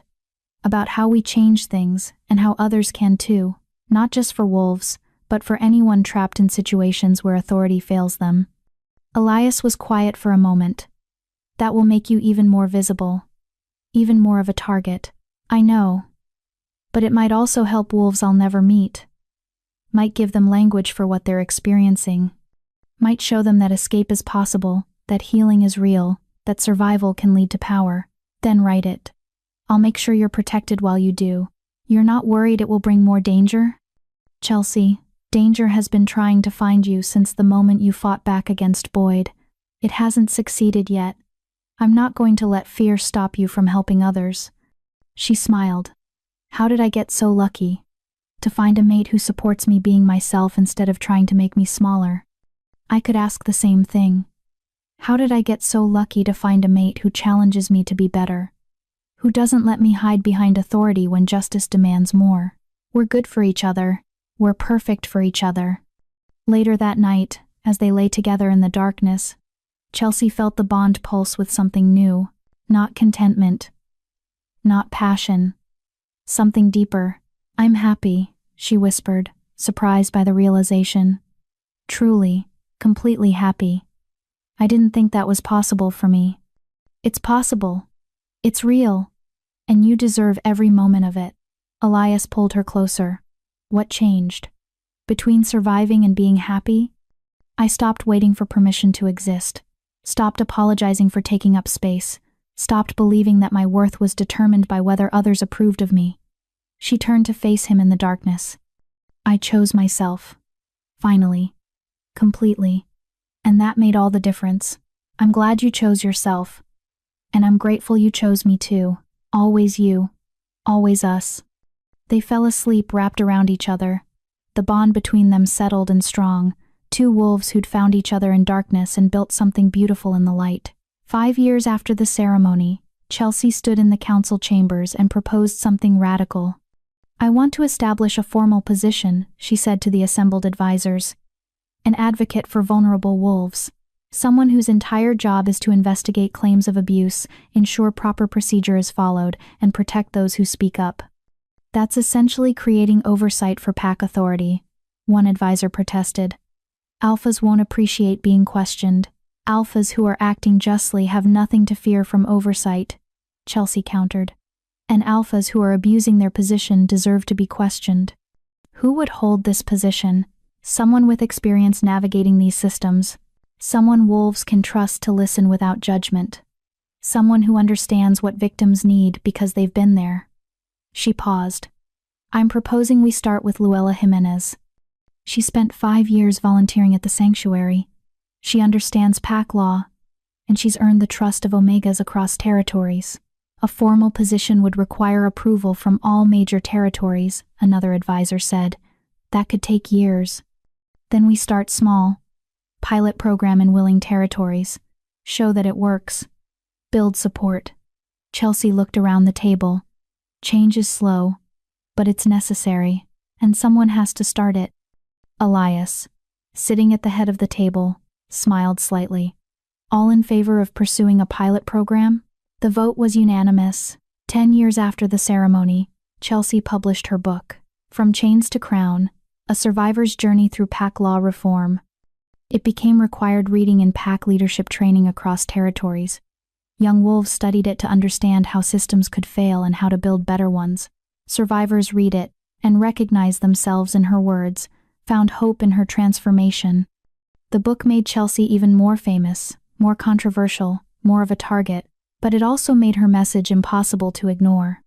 15 years after the ceremony, Chelsea stood in the same amphitheater where she'd testified at the summit and watched as Roman announced the formal establishment of the advocate position across all territories. This system, born from one wolf's courage to speak truth, has saved countless lives, Roman said. It represents the best of what pack law can be: protection for all wolves, regardless of rank. Chelsea sat beside Elias, now silver threading through his hair, and felt the weight of 15 years of work. The sanctuary had expanded to 8 locations. Reforms had spread to over 40 territories. Pack law had fundamentally changed. And it had all started with one Omega refusing to die quietly. Proud of what we built? Elias murmured. Proud of what we're building, Chelsea corrected. This isn't finished. There's still work to do. Wolves still suffering, systems still failing.